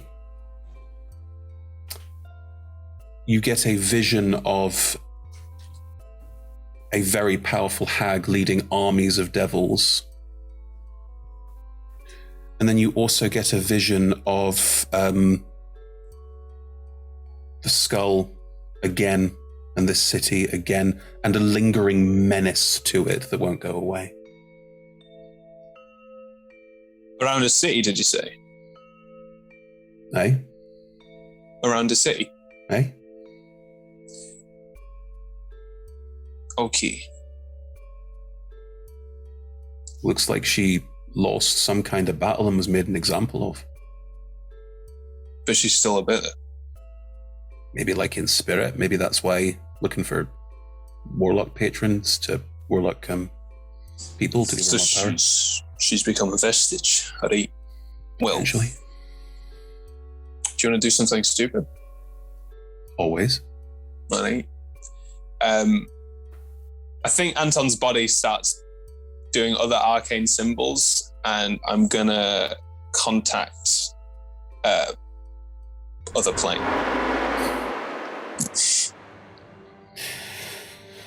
Oh, okay.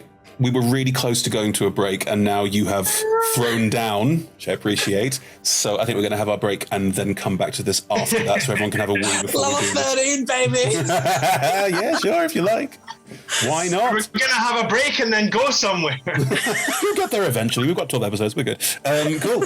Join us in a minute to watch Anton speak to a dead Archdevil. Why not? Why not? It's fine. You're gonna die.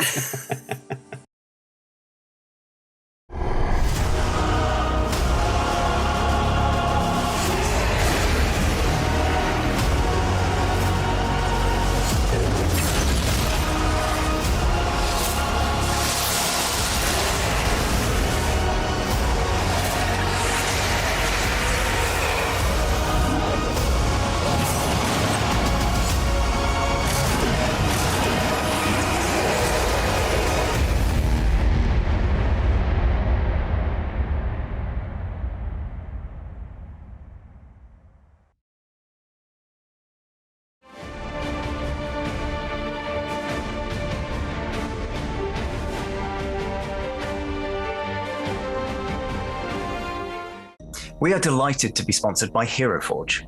Hero Forge offers fully customizable tabletop minis with dozens of fantasy species and thousands of parts to choose from. You can see all of the minis that we designed for this stream in the overlay, and they animate when we enter the combat, so look out for that. Hero Forge are fantastic, so do check out the Pro membership where you can get premium access to features ahead of time, and beta access to things, and all sorts of cool stuff that just makes your life a lot easier. And you can check them out at heroforge.com.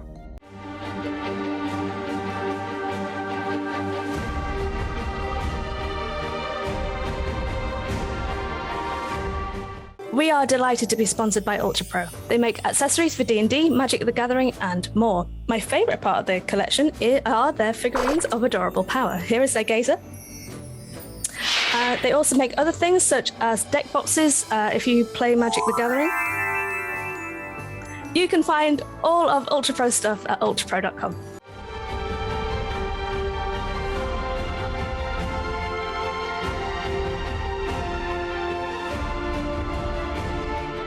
Hey friends, check out our new sponsor, Phoenix Dice, for a carefully curated menagerie of click-clack math rocks for your delectation. Check out their entire selection at phoenixdice.com, and just so you know, Phoenix Dice are all about living gloriously in the worlds of tabletop games and sustainably in this one, which means their dice are working to be recycled, their packaging is recycled, the dice are made of sustainable materials. It's all great stuff. You should definitely get involved. You can also join us today in chat with a chance to be in a raffle and win some Phoenix Dice of your own. Just put !dice into chat and you'll be in with a chance to win.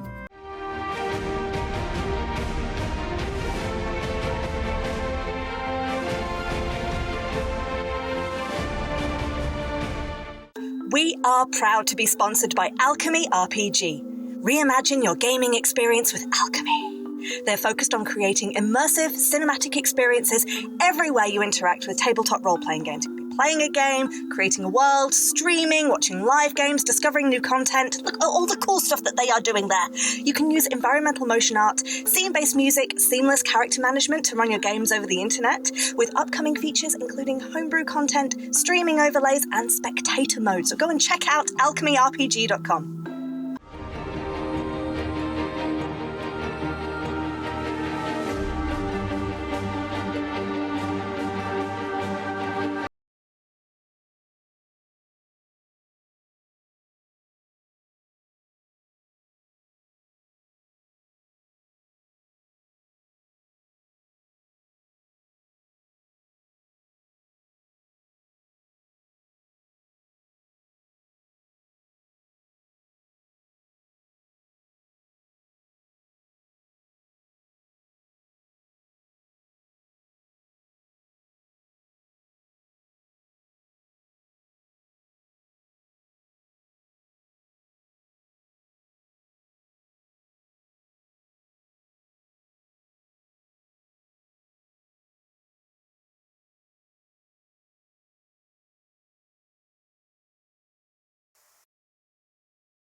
We're delighted to be supported by Idle Champions of the Forgotten Realms, a Dungeons & Dragons strategy video game that brings together D&D characters from novels, adventures, and multiple live streams into a single grand adventure.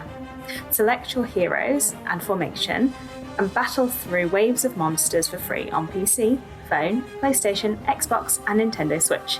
You can pop exclamation code into chat for a free Electrum test.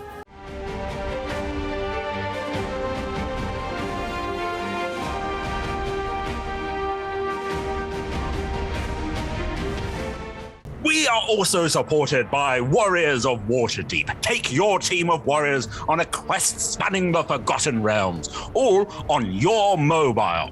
Power up your teams with items, work with your guild to defeat hordes of enemies, and test your mettle in the arena. And to make all of that work, you need gems! As we frequently say, the hunt for gems is real. Pop !WOW gems into chat for a link to collect free gems and get yourself that nice sword you've been looking at, or revive your heroes against a deadly foe. Download link !Warriors of Waterdeep in chat.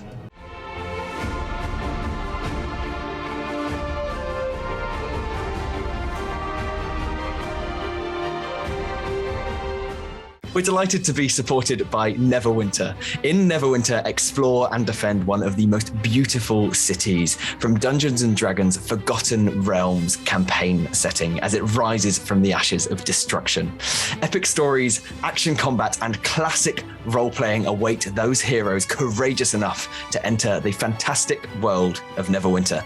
Neverwinter is completely free to play, so set yourself up an account today and pop !NW gift into chat for a link to a free gift.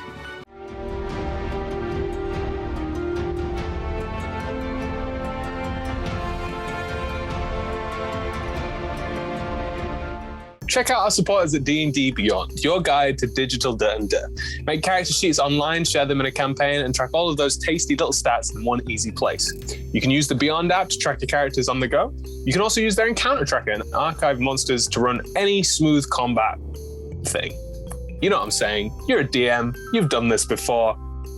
You know D&D Beyond is the place to go. You can also check out our character sheets and !characters in Twitch chat below.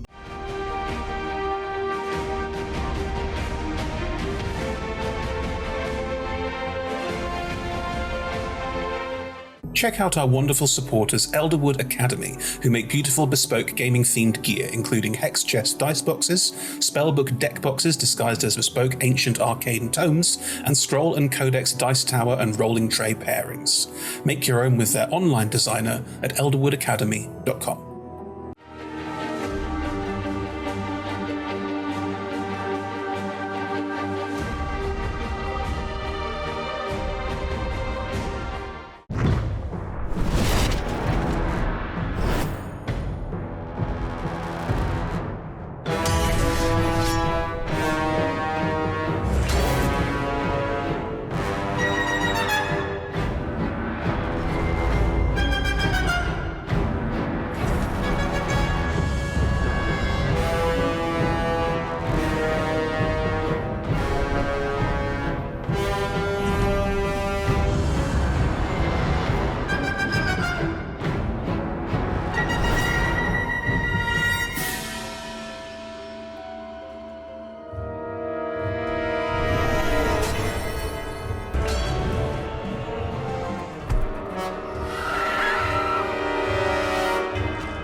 And welcome back. So, in the first half, the party got to know each other a bit, and that took an hour and 45 minutes. So, good. It's a good thing we don't have that much time pressure in this run. And Anton's just done some legend loring about Ava and Ava's predicament, and is about to contact Other Plane to speak to a dead archdevil, as you do on a random Wednesday. Right. Going to die. Niall? Sometimes you got to do what you got to do, you know? For contact Other Plane, there is an intelligence saving throw or intelligence check? What is it? It's an intelligence saving throw. What's the DC? 15. Yeah, it's not that bad. The DC for this roll is 25. Nice. Okay, I might go you're speaking to an arch devil, dead, sure, but. Oh, okay. So I need a 15 or above, and I got a 27. Very good. There was no fear in that roll as well. I just rolled. I was like, there's no hesitation, no fear. Much like Anton, just doing stupid shit. You reach out to contact Another Plane.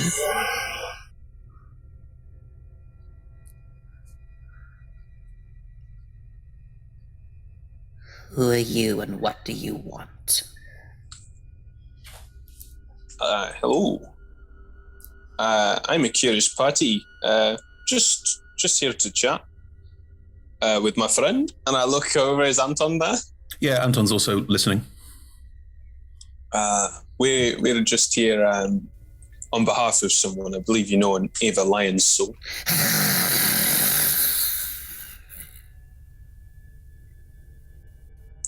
So that's a yes. If you speak that name again, I don't care who you are or where you are. I will find you, and I will kill you, and I will cleanse your soul.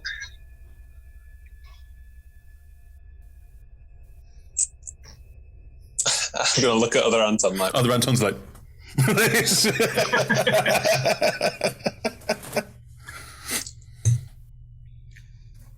So, we're not in the mood to talk.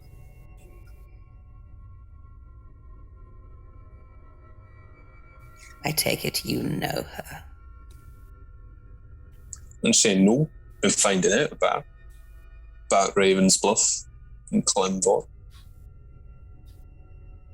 If you kill her for me, it will give you power beyond your imagining. I don't need power, but I would like some information. Why should I help you if all you're going to do is help Eva? You said I was going to help them.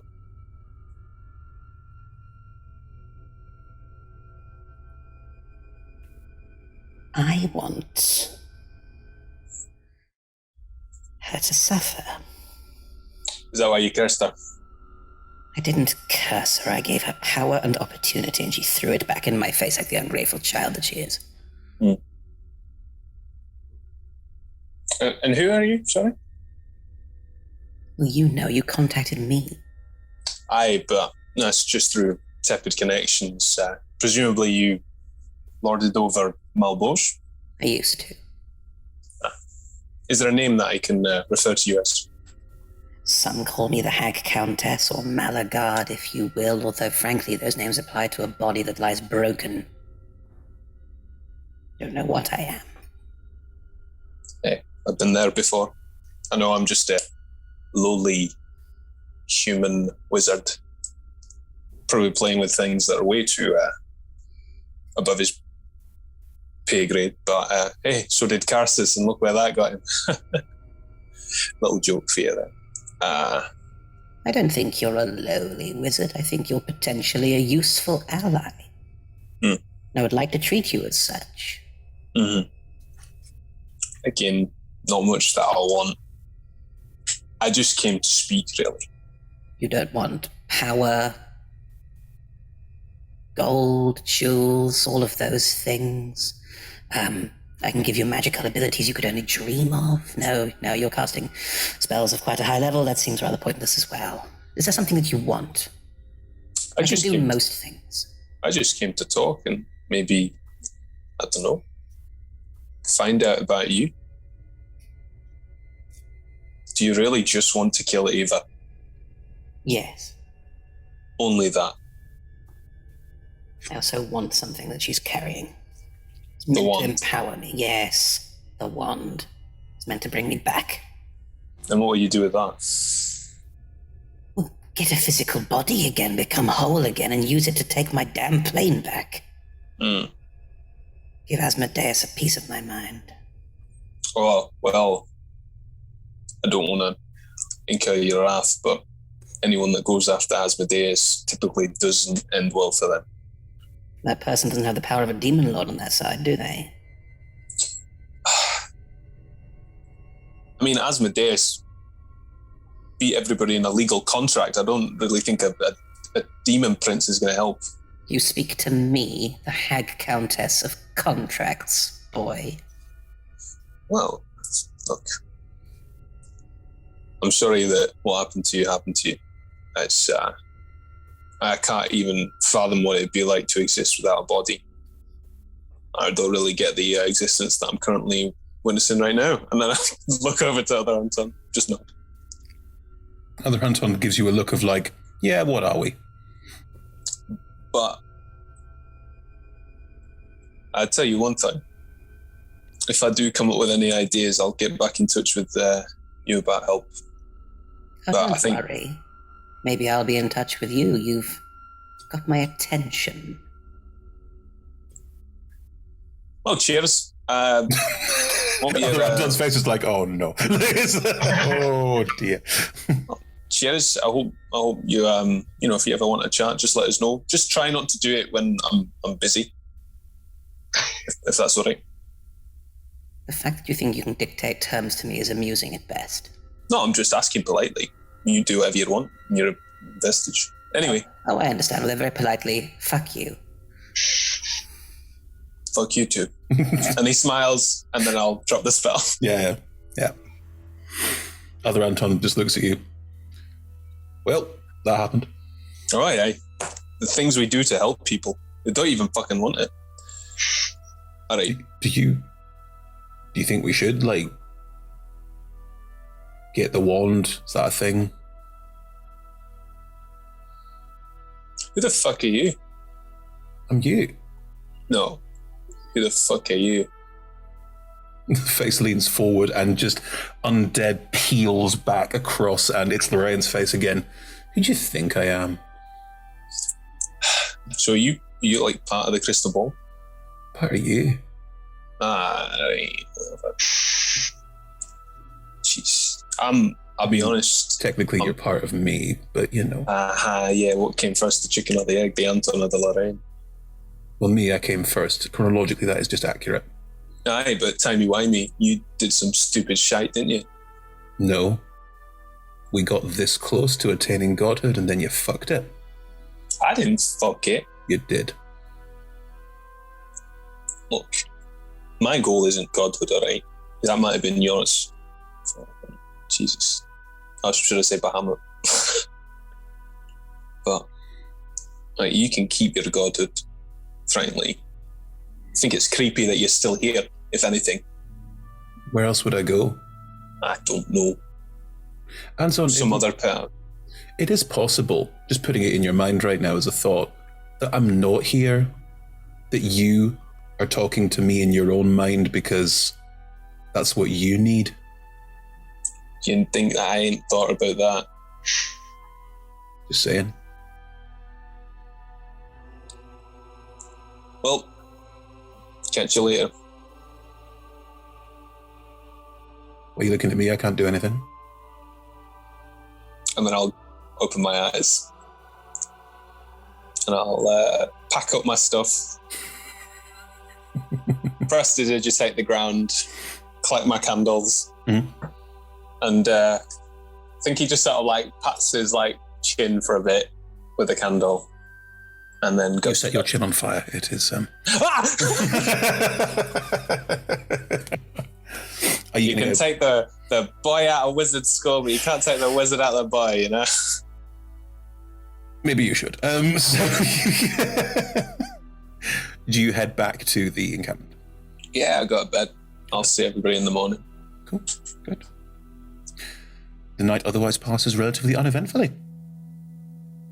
In the morning, what's everyone doing? And Ezra will get up. Like, they only trance for 4 hours. They've been awake for a bit, probably chatting to Ildra and Ephemera because they don't sleep either. And will, as the weak, fleshy, mortal ones, all wake up.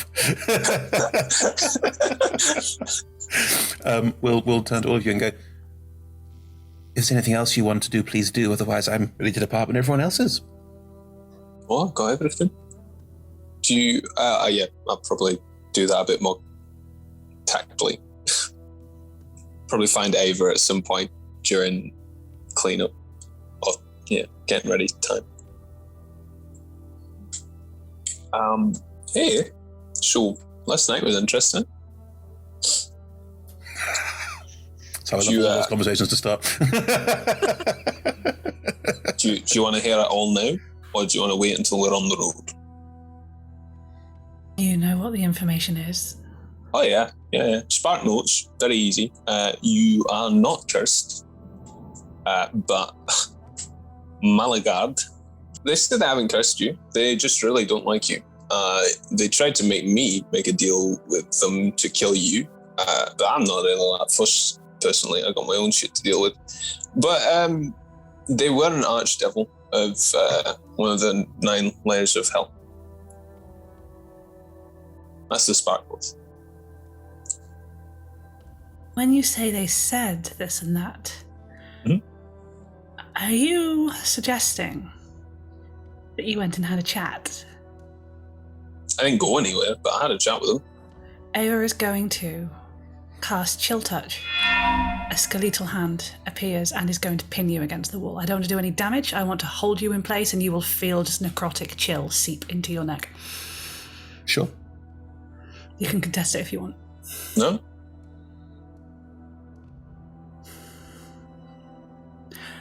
What? Nate will jump up. What the fuck is going on? Are we here? It's all right. Anton will hold a hand up as well. It's fine. We're just having a conversation, aren't we, Anton? This is not a conversation. I'm sorry. Do you want to converse? Let him go. Ava's going to get an Eldritch Blast ready in her hand. She's not going to throw it like... Perfectly fine. I am perfectly safe. Don't worry about it. Why don't you tell me why you thought that was a good idea? Why do you want me to tell you why it was a good idea? I want to understand your rationale, because you come across as someone of slightly higher than average intelligence. So to do something that utterly stupid, I want to know what you were thinking.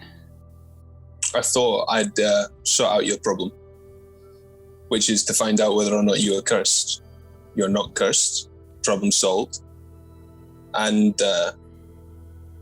I know your thing is to threaten.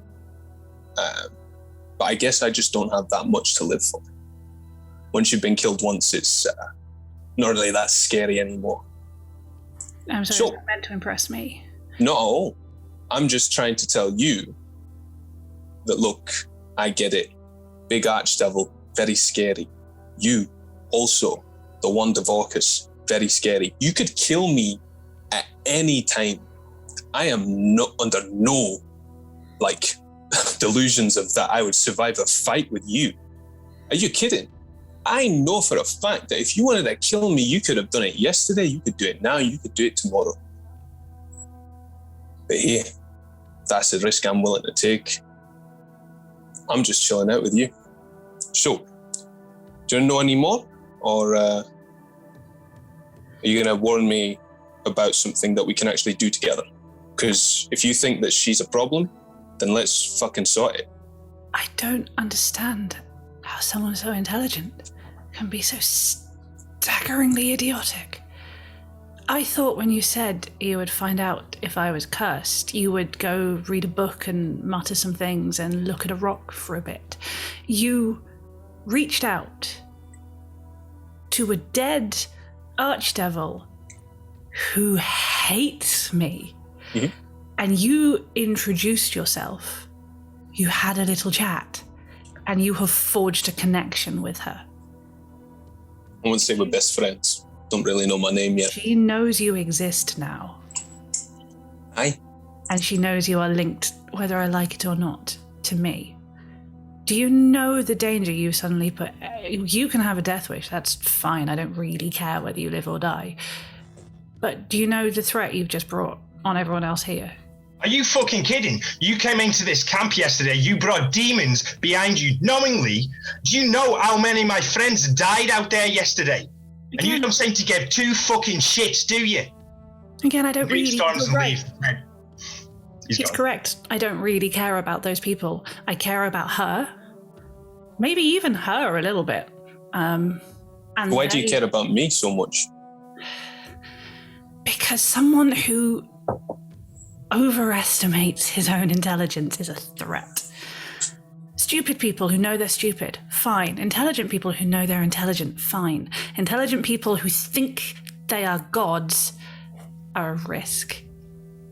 I'm the god. Then why I've would been you go one and for a poke short an time. archdevil? I told you, I don't really know what I am at all. And I'm just not scared of that anymore. Maybe I should be, maybe I shouldn't. But Hale, you choose to live your life the way you do. I'm going to continue to help you, regardless of how much you like me. And not because I have to, and he looks at Ephemera, and not because of any other reason than mine. It's what I want to do. And if you don't like that, then don't ask for my help, or don't take it.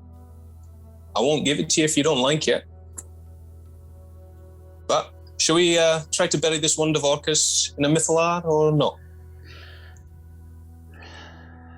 Ava is going to... The hand is going to squeeze tightly and going to do the one dice of necrotic damage. Because it's that or actually killing you. If you're cool with that, it's going to give you 6 points of necrotic damage and then going to just drop you with a push so you fall. It's going to go, well, you might want to go talk to your fish friend. And as far as I'm concerned, if you have that death wish, you keep it away from Ephemera and you put yourself in between us and any enemies. Do something useful before you die. If you ever need a hand again, let me know. And then I'll go find Nate. You turn, you just get a little begrudging nod from Ephemera, just a little.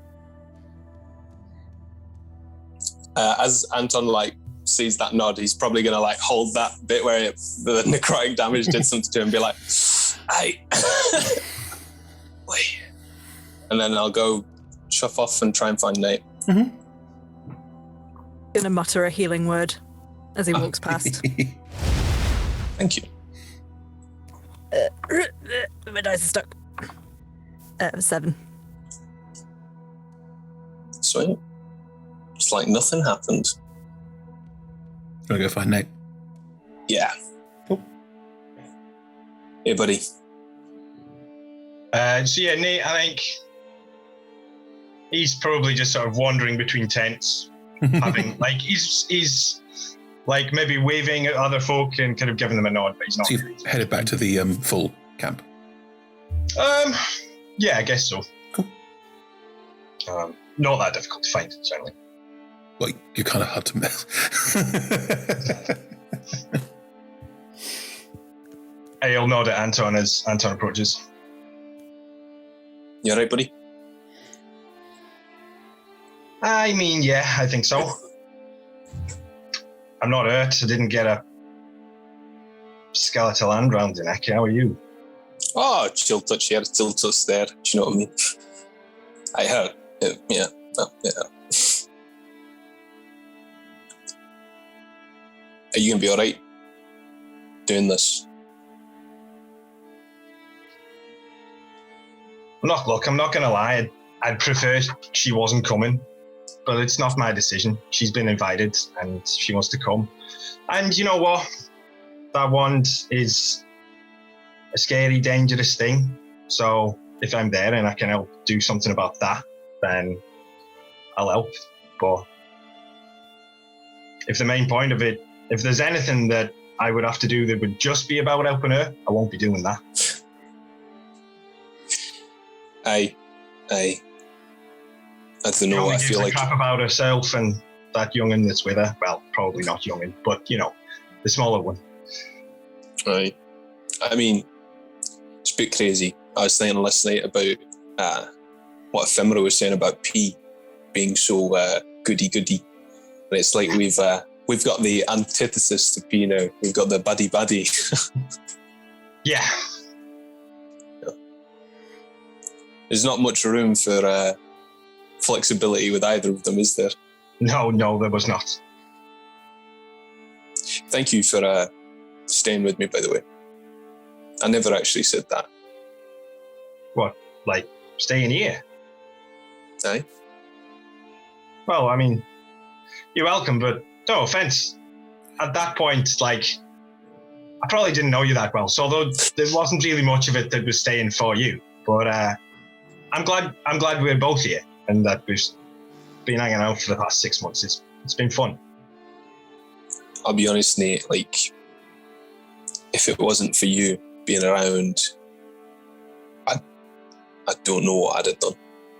But, like, you have an ability to see the best in people and to go, I guess, with the flow, if you don't pardon the pun.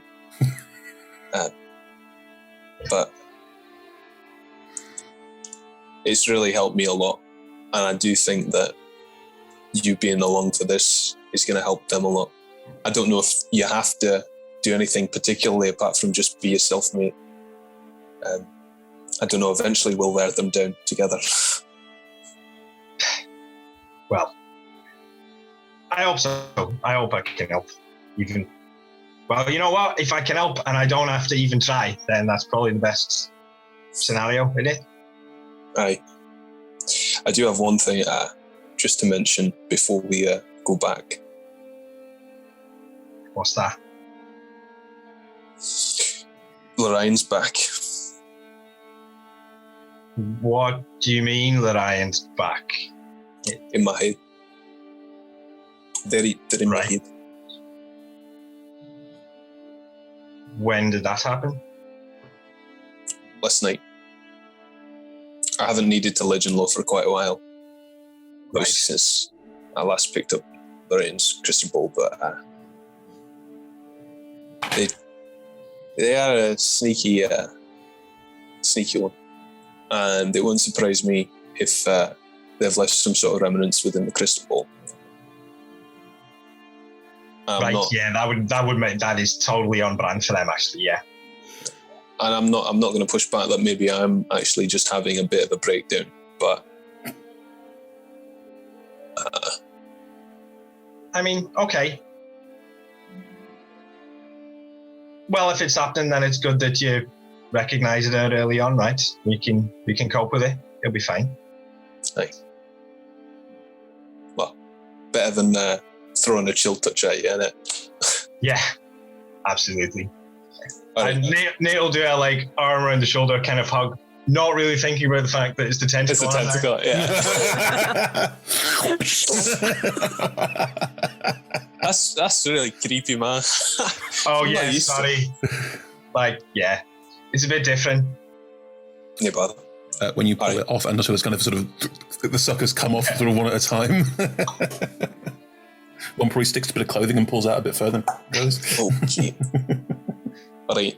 Do you think the beard makes me look older?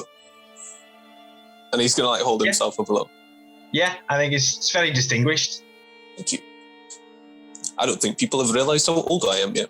And he's going to walk back to the camp. Anton's in his early 20s, right? Yeah. Baby. That's why he mentioned Castus. I think Castus is a bit of like a fable for him. Oh, good. Oh, great. What a role model. What a fucking role model. Good. Yeah. It's a great fable to know as a young wizard that's very talented. Don't do stupid shit. Says the person who just contacted other played Twitter. That was totally fine. I'm not trying to invent 13th level spells. I'm like, yeah. To be fair, his biggest mistake was picking the wrong god. Okay. I'll remind you that Niall still fully believes that Anton nearly didn't destroy the world at the end of the last campaign. We won't know. We'll never know. It never happens. I know! I'm the DM! Anyway. DM schmiem, you know? Okay. Right. Does Nick know just how close Anton came? Yeah, of course you do.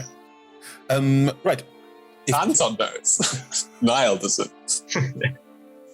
If the two of you return, the other three, I presume, are just waiting? Yep. 4. Nezril's there as well.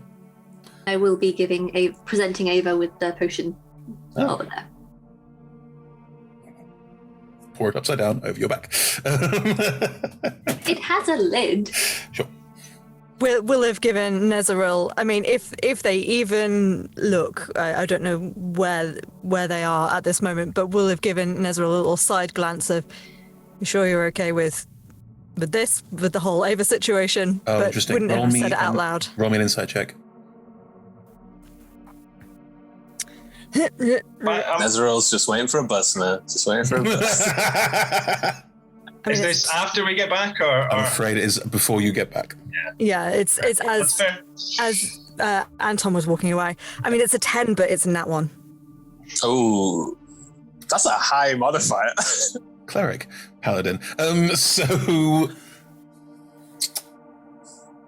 the expression on their face is not one of worry. The expression on their face is one of it's parental. Mm-hmm. It's a parent looking at their squabbling children and going, "I hope they can resolve this. This will be good for them," that kind of thing. I'll remind you that you rolled a 1. Yep.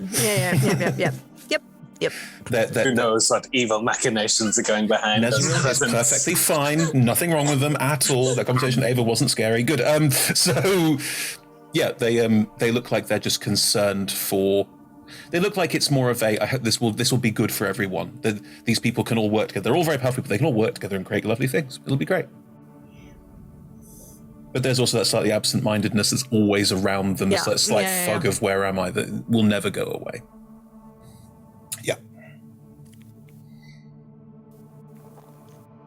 If there is silence after the potion is given and after all gone. Oh. Sorry, if we've just arrived, I thought that was... No. If after you two have gone and the 4 are just sat there, you will get Nezra going, "Well, that was fucking awkward." Does everyone laugh? Did you make it awkward? Most things aren't awkward unless you make them awkward, it's true. That's Very true. wise, Ephemera. Ava, you did make it a little bit awkward, though. I mean, I do see that point of view. However, I feel that what he did was go contact someone who wants to kill me to get a whole bunch of secrets about my life. Oh, he's a moron. Like, absolutely, I agree. I'm just saying, socially, it was a little bit awkward. You're right, I was never very good at the social skills. I'm glad Anton's not here. He doesn't need to contact something to get secrets about your life. Didn't he contact that person to help you? How on earth would contacting someone whose entire continued existence is centered around hurting me be helping me in any way, shape, or form? Do you think he told them anything they didn't already know? He asked them, from what I understand, about me. Going, "I want to find out secrets from this person that I know they do not want to tell, so I will go find the person in the world who wants to hurt them most and ask them instead," is not a great course of action. I think they were just trying to find out if you're cursed or not. Well, There then are he ways needs to do that learn. without drawing attention to Ava's location. But doesn't this fiend already know where you are? I'm sorry, I'm confused. Don't worry. Just... They're two different... Orcus knows exactly where we are. Goodness knows about her, and... This is your ex-patron. Yes. I think she probably knows where you are. Regardless, I think it's worse if he did it thoughtlessly rather than maliciously. Malice, I understand. Malice, I can meet and come to terms with, and we can have a conversation. Having a bright idea and not thinking through the consequences, that is a problem. You have no patience for the folly of youth. I have no patience. You're right, that is socially awkward. Thank you. On the assumption, though, that it was well-intentioned, however foolish, do you think we can move on from this? Oh, we can move on. I just hope the boy has learned his lesson that he should think about his actions before dabbling in my life. I think he's learned that lesson. Good. Then we're all very happy. I am interested about the death wish. Again, he is young for being quite so nihilistic. You've not heard of either of them, have you? I don't know who they are. This is all them. Points at the crashed nethery city all around them. They did this? Yes. Oh, I wish I'd known that to start with. We might have got off slightly better. Would Nezril have told Ildrathni that ahead of us meeting them? Yeah. I've been sort of not really paying attention to current affairs for the last couple of years. But this is impressive. I still think they're dangerously hot-headed, but at least if the hot-headedness can achieve something this impressive, maybe they're more useful than I thought. It's funny, I thought exactly the same thing about you. Oh, I'm not hot-headed. I just have a very little patience. Mm-hmm. Nezril is going to shrug and say something very quietly under their breath before the other two get back, and... Yep. What do they say, Chris? I wonder how quietly they say it. You can probably all just about hear it. They say boys. Yeah.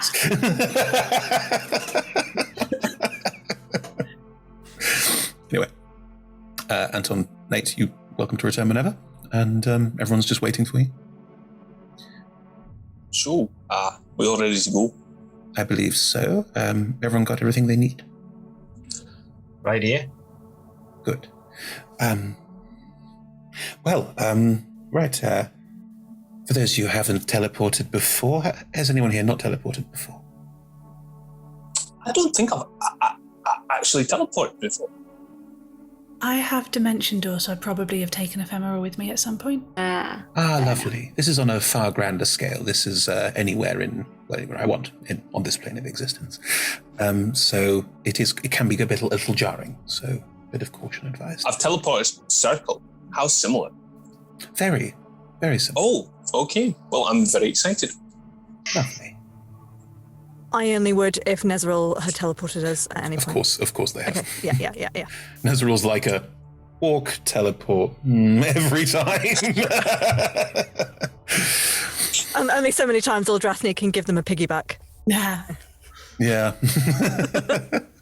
Like Yoda and Luke Skywalker. They're a bit taller than that, but yeah. They will blink and the world around you will shift. And you see you're in a cave.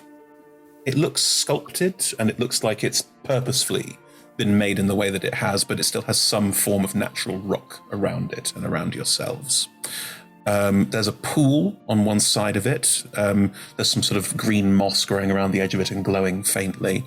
And there's a statue recessed into a wall, but quite visible and quite accessible, that just looks like a woman. Religion checks if you want to know who it is. Yes, please. Anyone is welcome to roll it if they want to know. You say religion? Religion!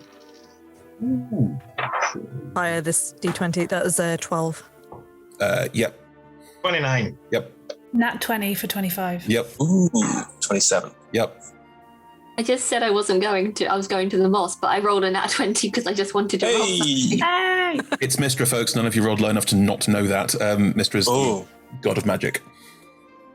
I think Anton's going to actively just scratch that scar again. Yeah. The statue of Mystra is there, slightly recessed into the wall. The pool is sort of nearby, and you can see this natural cave there appear to be torch sconces, but those of you with any magical bent would know that they're magical flames. They're not not real flames. And there appears to be a path heading out, curving around the pool. Right, there we are. So, where we are? I mean, where are we? Yeah, this is a shrine of Mystra on the outskirts of Myth Drannor. It'll fall outside. It should fall outside. I mean, the fact that we're here means it does fall outside of the effect. So in Myth Drannor, you worship Mystra as well as Corellian? Myth Drannor worships a wide variety of gods, or used to. Frankly, it's been a very long time since anyone in Myth Drannor was just sitting around comfortably enjoying their life. Very good. Very good. So, Myth Drannor was quite forward-thinking then throughout Elven Sea. It wasn't without detractors who had some issue with non-elven gods being worshipped, even non-elves being allowed to live there. But non-elves lived there? Yes. Oh, okay. Before the Weeping War, yes. Dwarves, right? I beg your pardon? There's some dwarves. Am I There correct? are dwarves, creatures of all species and stripe. Apart from demons, the Mythal warded against them until it collapsed. So, Nesero, yes. Can you perform, or did you learn High Elven magic? I'm aware of it conceptually. I have memories of performing it, but they're not my own. Ah, okay. I'm sure if you push came to shove, I could do something. I'll need to do something to get us through the barrier when we get to that point, but I'm quite confident. Amazing. I'm just How did they do that? No, interrupt Anton. We'll keep badgering unless... Just while we're stood here, presumably the cave, we can't see outside it or around or nearby. I'm just going to ping my divine sense just to see. This space is hallowed. Probably why it's in such good nick. Yeah. That's about all you get. There's nothing else in here. Fine. The moss pings as well, lightly with... this is celestial. There's a slight celestial ping to the moss. Oh. Celestial moss. Oh, it is a healing. It has healing properties if people wanted to take some with them. Yes, I was right over to the moss, just like, hello, babies. Hello. Yeah, well, once he says that, I want to go and have a closer look at it. See what they say that. Yeah. Yes, you can scrape off. Thank you. You can scrape off moss. You can probably get. There's not a huge amount, so 8 poultices potions worth is fine. Right. Well, this is our last place to make sure we talk through everything before we go in. I don't know what state the city is in. I've not seen it in a very long time. We can try and head over land once we get within sight, or we could try and use the old tunnels that go beneath the city. There are a variety of options. We'd have to find some entrance into the tunnels as well. Beyond what about that, flying? Potentially we could fly in. There's no reason that we couldn't, but I don't know what we'd find. I don't know if the city is accessible by air, considering another city landed on top of it, but it is possible. Yes. I think it would be best if we try and head for the castle, Comenthor. It is the center of the city and should contain what I'm looking for. But that would be a good starting point. The Mythal should have been brought from somewhere around there, and I will presume that the Crash City will have crashed somewhere near the castle, or even on top of it. And whose castle was this, sir? Castle Comenthor. It's the castle of the rulers of Myth Drannor, as 'twere. I mean, I'm presuming they're all dead. They might be fine. I hope they're fine. Do we have any idea of how we get out again? Or are we just sort of going to go in and trust? Well, I need the Mythal and the Mythalar working together. Hopefully they can be used to be reversed. I'm assuming that there's no one alive, and therefore no one there to reverse the magics interacting. If we can find a way to open the city up again, we should be able to bring it back to its former glory. Didn't you say that a whole lot of nasties had got trapped there, so when we open the city back up, they all go out into the world? It is my presumption that things will have been trapped inside. They were the last time the Mythal caused problems like this, but Do our best to reduce the threat. And also, whatever's in there can't be so bad. Surely. If we can potentially work with the Mythalar and the Mythal together, we might be able to just banish all the demons straight away. That is completely plausible. Back to the Abyss. Yeah, there's a decent chance, I'd say. An even better option.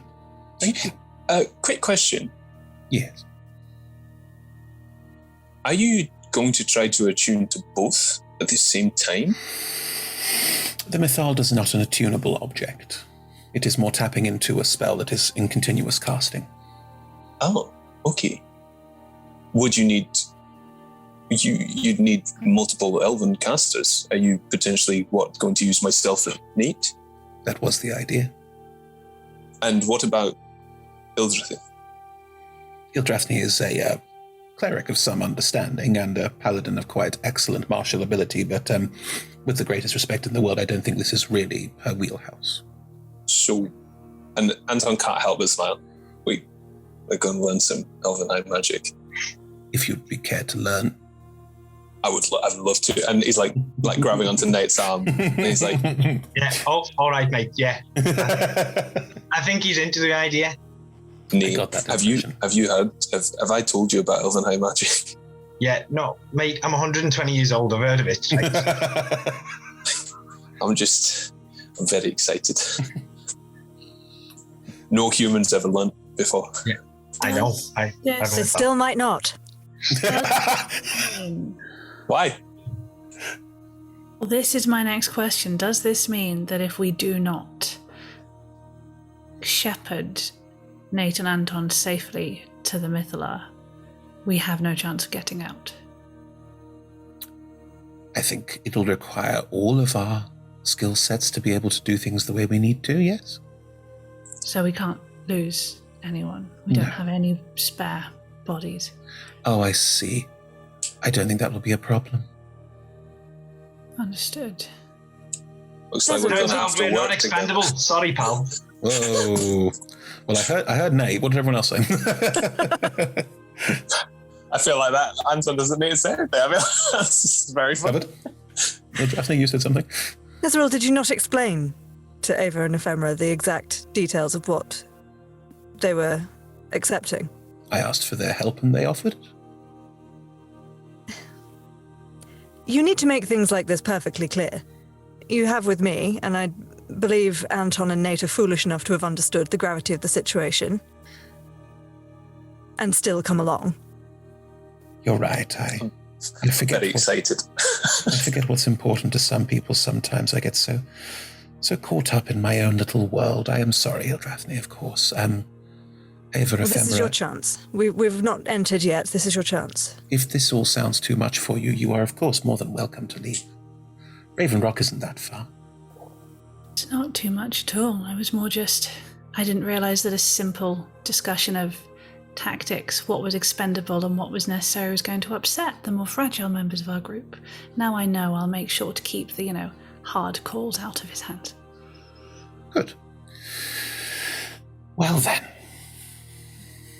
I must say I'm quite excited to see what we'll see outside this shrine. I haven't laid eyes on home in a very long time. Anton's going to turn to Nate and be like, don't worry, mate. Once we get our hands on another Mythalar, we'll show him. I'm joking. Right. I'm joking. I mean, I remember what happened last time, that's all. I'm just joking. I'm kind of not joking because we're actually going to have to do it, but also I'm joking. Right, well, don't let them hear you joking like that. I think that would just make things worse, frankly. I mean, that was a 27 insight check on My Anton's. passive insight is 20, so I'm just kind of like... Anton's passive charisma is -1. So, maybe that's a 9. I think it is fair to say to most of you, Anton is an open book and always will be. Yeah. I guess if you're insighting him, what you get from Anton is that he is joking, and he genuinely is trying to be lighthearted and funny. He's just not very good at it.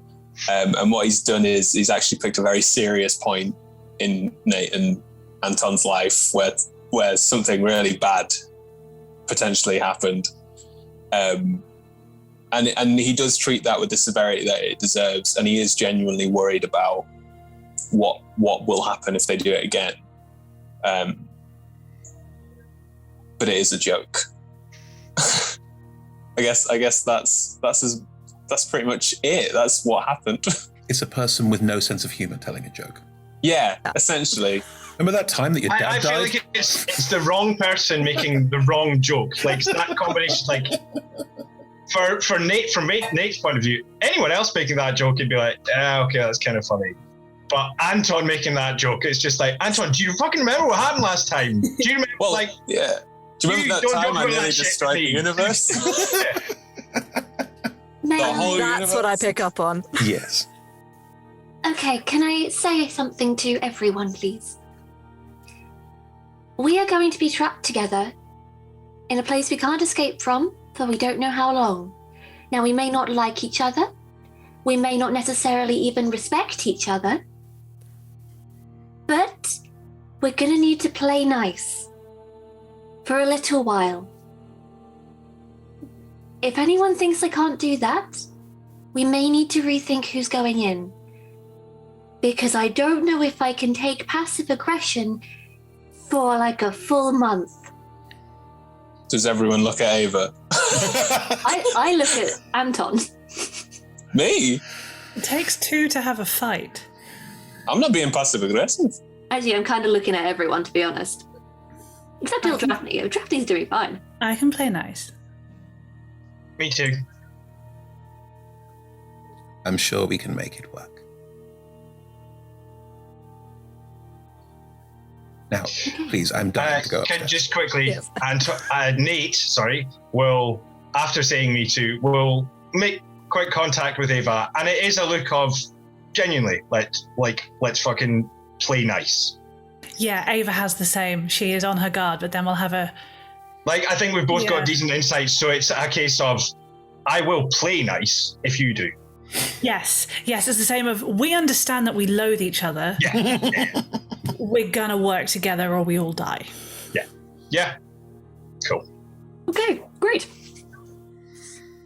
Good to know I don't have to point my hammer at anyone else. It's a big hammer. It's not really a pointing sort of weapon, is it? I mean, anyway. You could jab somebody's face with it. Oh, it's got multiple uses. Like you can point. You can point. Does it that out. have a pointy bit on the top? I can't remember. Where's the Hero Forge mini when you need it? Let's go with maybe. Is it that way? Is it that way? I can anyway. It's that way. So if you head up the stairs, Nezril will be slow because they're old and stairs, but they are excited. So it's an old person trying to go upstairs quickly because they're excited, but also not wanting to fall. So there is a lot of Ava will offer her arm.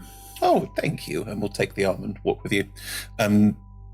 Roll me a insight check. Me? Yes. Oh no. You touched them. No one else has touched them.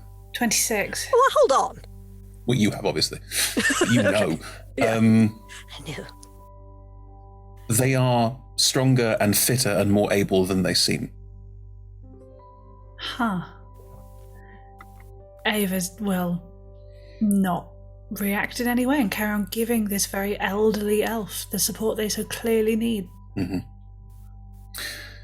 The cave mouth, it's more sculpted than that, but it is meant to be as close to not futzing with it as much as possible, opens out on a rather impressive vista. In front of you is a graveyard. It's got sort of quite elaborate, tall elven crypts, which, if you've not seen before, have a swirling design to them and probably would have had wood elements at some point, but they have long gone. There is a sort of swirl into a light peak and then a fall down again, so there's a lot of rather beautiful, almost fractal style design and visual aesthetic to them. There are a couple of these around, and then a rather incongruous looking tower that looks very... I've had a good word for this, like durable, like it's big and it's like square and it's like, it looks a bit like someone's put an office block in the middle of a rather beautiful graveyard, which is weird.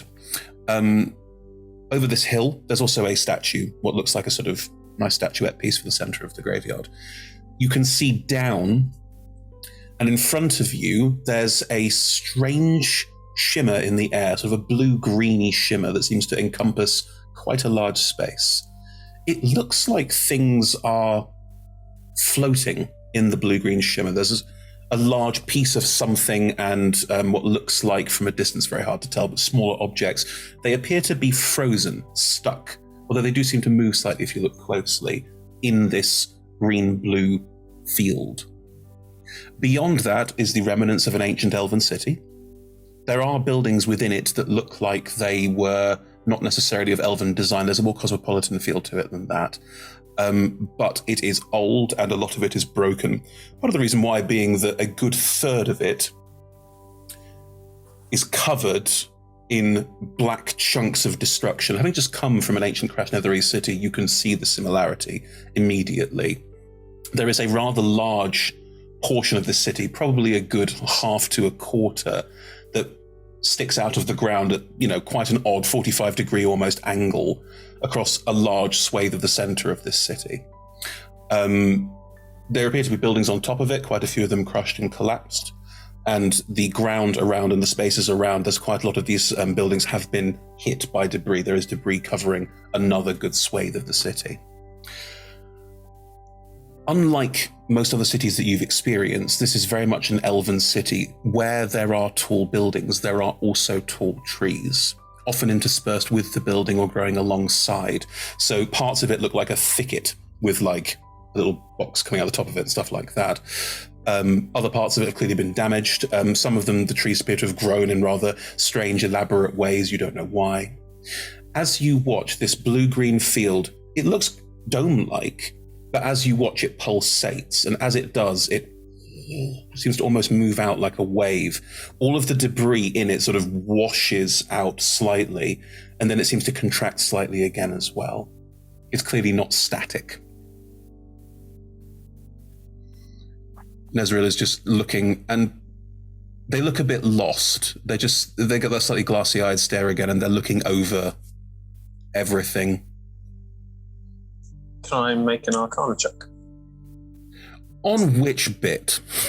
The shield, mainly. The shield, sure, absolutely.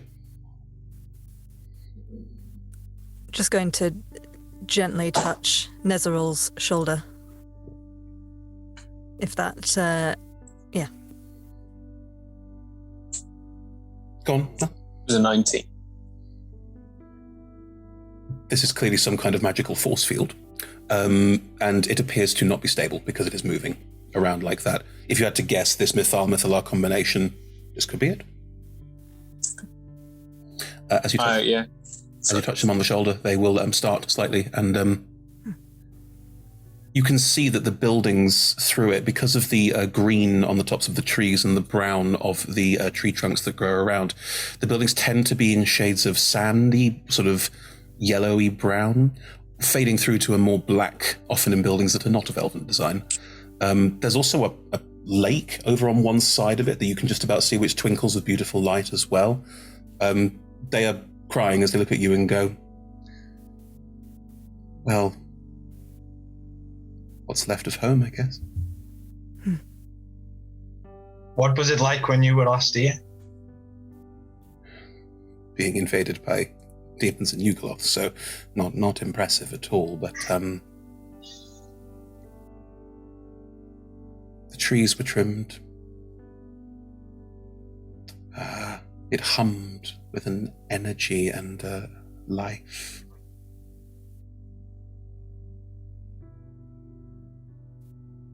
Good way to say then. What did you say, Nat? And it could again. Here's hoping. Well, I believe I'm no expert, unfortunately, on this aspect, but I believe that there may be the tunnels come all the way out to the Polyandrium the graveyard. I don't know a lot about it, so we'd probably have to find someone local, perhaps, to ask for help. But you still think there'll be locals? I don't know if the effect has ever extended this far. I would like to cast Commune with Nature. Ooh, go for it. Cool. So I kind of kneel down on the floor and just kind of spread my hands out, and you can see kind of mycelial. I still can't say it. Mycelial? Mycelial network just kind of pulsates with a bit of a purple light. And now within 300 feet, I know about the terrain, the nature, So I know terrain, bodies of water, plants, materials, animals, and people. Powerful celestials, fiends, fae, elementals, or undead, influence from other planes of existence, and buildings. And I think I also get a landscape of like caves. Cool, so go through this one at a time. Sorry. Terrains of body or of water. Okay. There are hills and other areas surrounding this space, and there is that large lake to one side. Okay. Plants, minerals, animals, or people. You don't get any, you get a couple of people, of regular mortals that clearly move and live around this space, but beyond that you don't get a lot of detail. You get some animals, some plants. It feels like to you it feels like looking at, from this perspective, a relatively normal abandoned city. Like there's nothing special in terms of animals, plants, or people. Cool. Only gnomes. No, it's not. Go on. Influence from other planes of existence? Yeah. I'm just going to say yeah to that. And the whole dome has everything inside it reeks of otherworldly magic, and it's too vague and too broad. It's like static. There's so much going on. So buildings, just like locations, I think, just... I think you get a general sense of the topographical layout of the city. That's fine. I mean, it's bigger than 300 feet away, but I will hand wave. Cool. And I think because of minerals, I get a sense of where cave networks might be. There are tunnels that crisscross underneath the whole space. Look a bit like from a modern IS subway system. Cool. Can I sense an entrance? No. No. Damn. Okay, cool. Actually, so entrance to the subway system, not entrance to there's no way into there. But yes, there are tunnels out here that seem to go around these three larger tombs. They appear to have tunnels all around them. The large tower is not connected, nor is the statue. So the entrance might be around the larger tombs, it looks like. Okay. Sounds like a good start. Who is the statue of, Chris? Sorry. From this distance, it looks like three figures, but you can't tell any specific detail. Are we spending any time? Are we spending any time here? Ava? You mentioned adding more undead to the party. Well, I mean, if we wanted a few, well, not meat shields, but bone shields, we could dig up some graves and have a few friends to absorb whatever we find for the first hour. Better than scrawny young wizards, eh? Winking at Anton. So much better.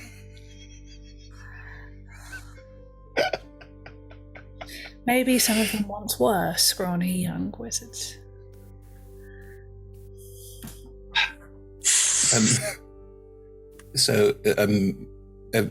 Ezra will look at Ephemera. Can you guide us towards where you think the ways in are?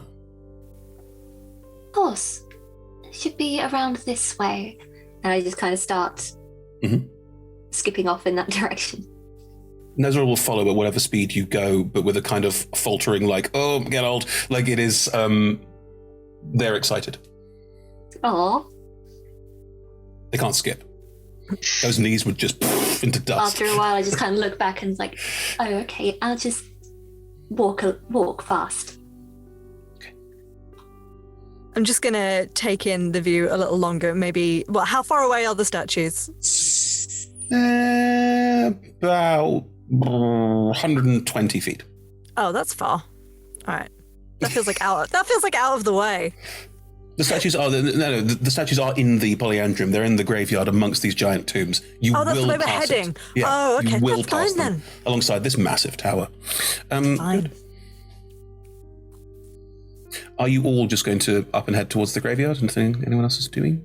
I think he'll try to like catch up with Nezeril and maybe like bother them about. No, actually, go for it. He has a new question. Go and catch up with Nezeril. They are still slow. He'd go up to them and he'd say, "I was just thinking, you want to return to your home? Yes. You want to open it up and get rid of all the demons? Yes. Then what?" To be honest, I hadn't thought about it. Can I insight check that? Yeah. It's difficult, isn't it?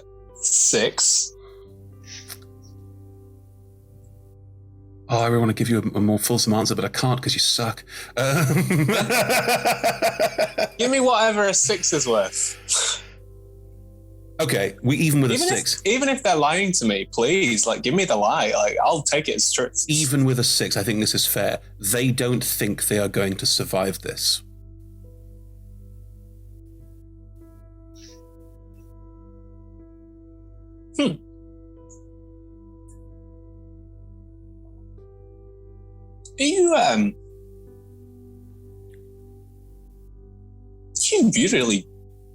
You really don't mind about getting old, do you?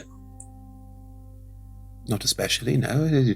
Age is a thing that happens, and you roll with the punches, don't you?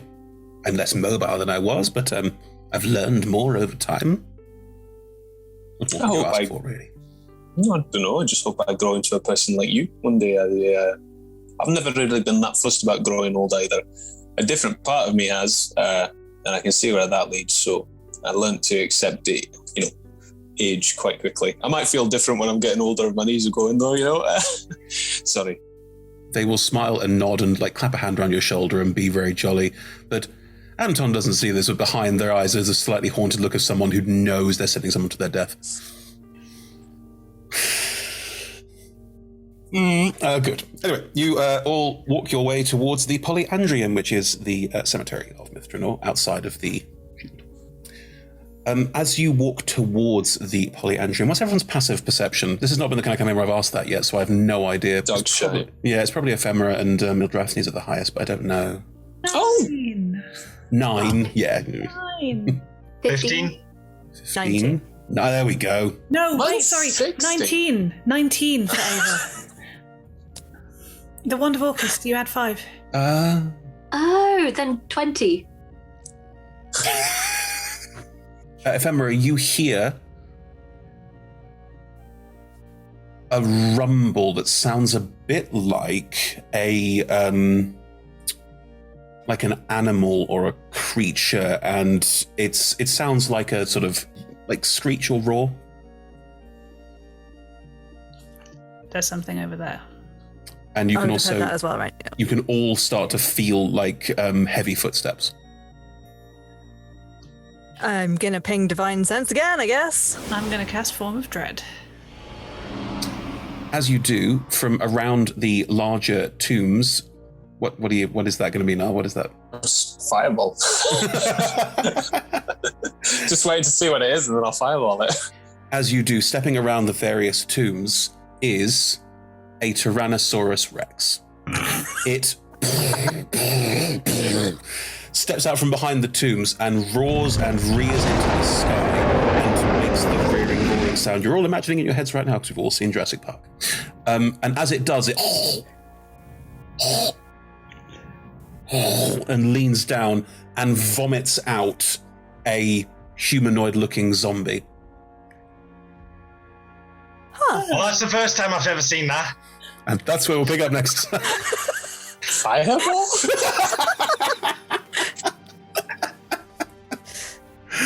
Oh, thank you, everyone. That was great. Your faces. I've got some really good, like, what if vibe to it.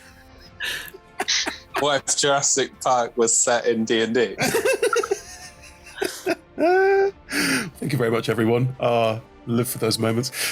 Cool. So yes, we have streamed. We have streamed at twitch.tv/RollTogetherRPG. You can find all of our content archived at youtube.com/RollTogetherRPG and podcast versions at whichever app you use, and then you search for Roll Together RPG and you'll find us. Hopefully, if not, let us know. Yes, we are streaming Mondays for 12 weeks, and this was week 2, so there's 10 more weeks. So join us as we explore the ancient city of Myth Drannor. It's been great so far, thank you everyone. And watch the party probably not kill each other. Probably. Good. On Tuesdays, we currently have Crash and Burn, I believe, which is Tom Yancey's. Oh, are we getting close to the end of that? We might be. It might be the finale tomorrow. I'm not sure. Time is wibbly, time is wobbly. But join us for Crash and Burn and Gatecrasher style stories. We'll find out more about that on Tuesdays. And then what's coming up after that? You'll have to find out later. We are Roll Together RPG on all of the socials, so join us on all of them. There might be a TikTok. It's happening, apparently. It's not my wheelhouse, thank God. Massive thank you to all of our sponsors and supporters and the D20 Club. You are wonderful. You're amazing. Thank you so much for helping us make all the shows that we do. And that's it from me. Thank you so much, everyone. Join us next week for Zombie T-Rex Vomit Time. That's my favorite time.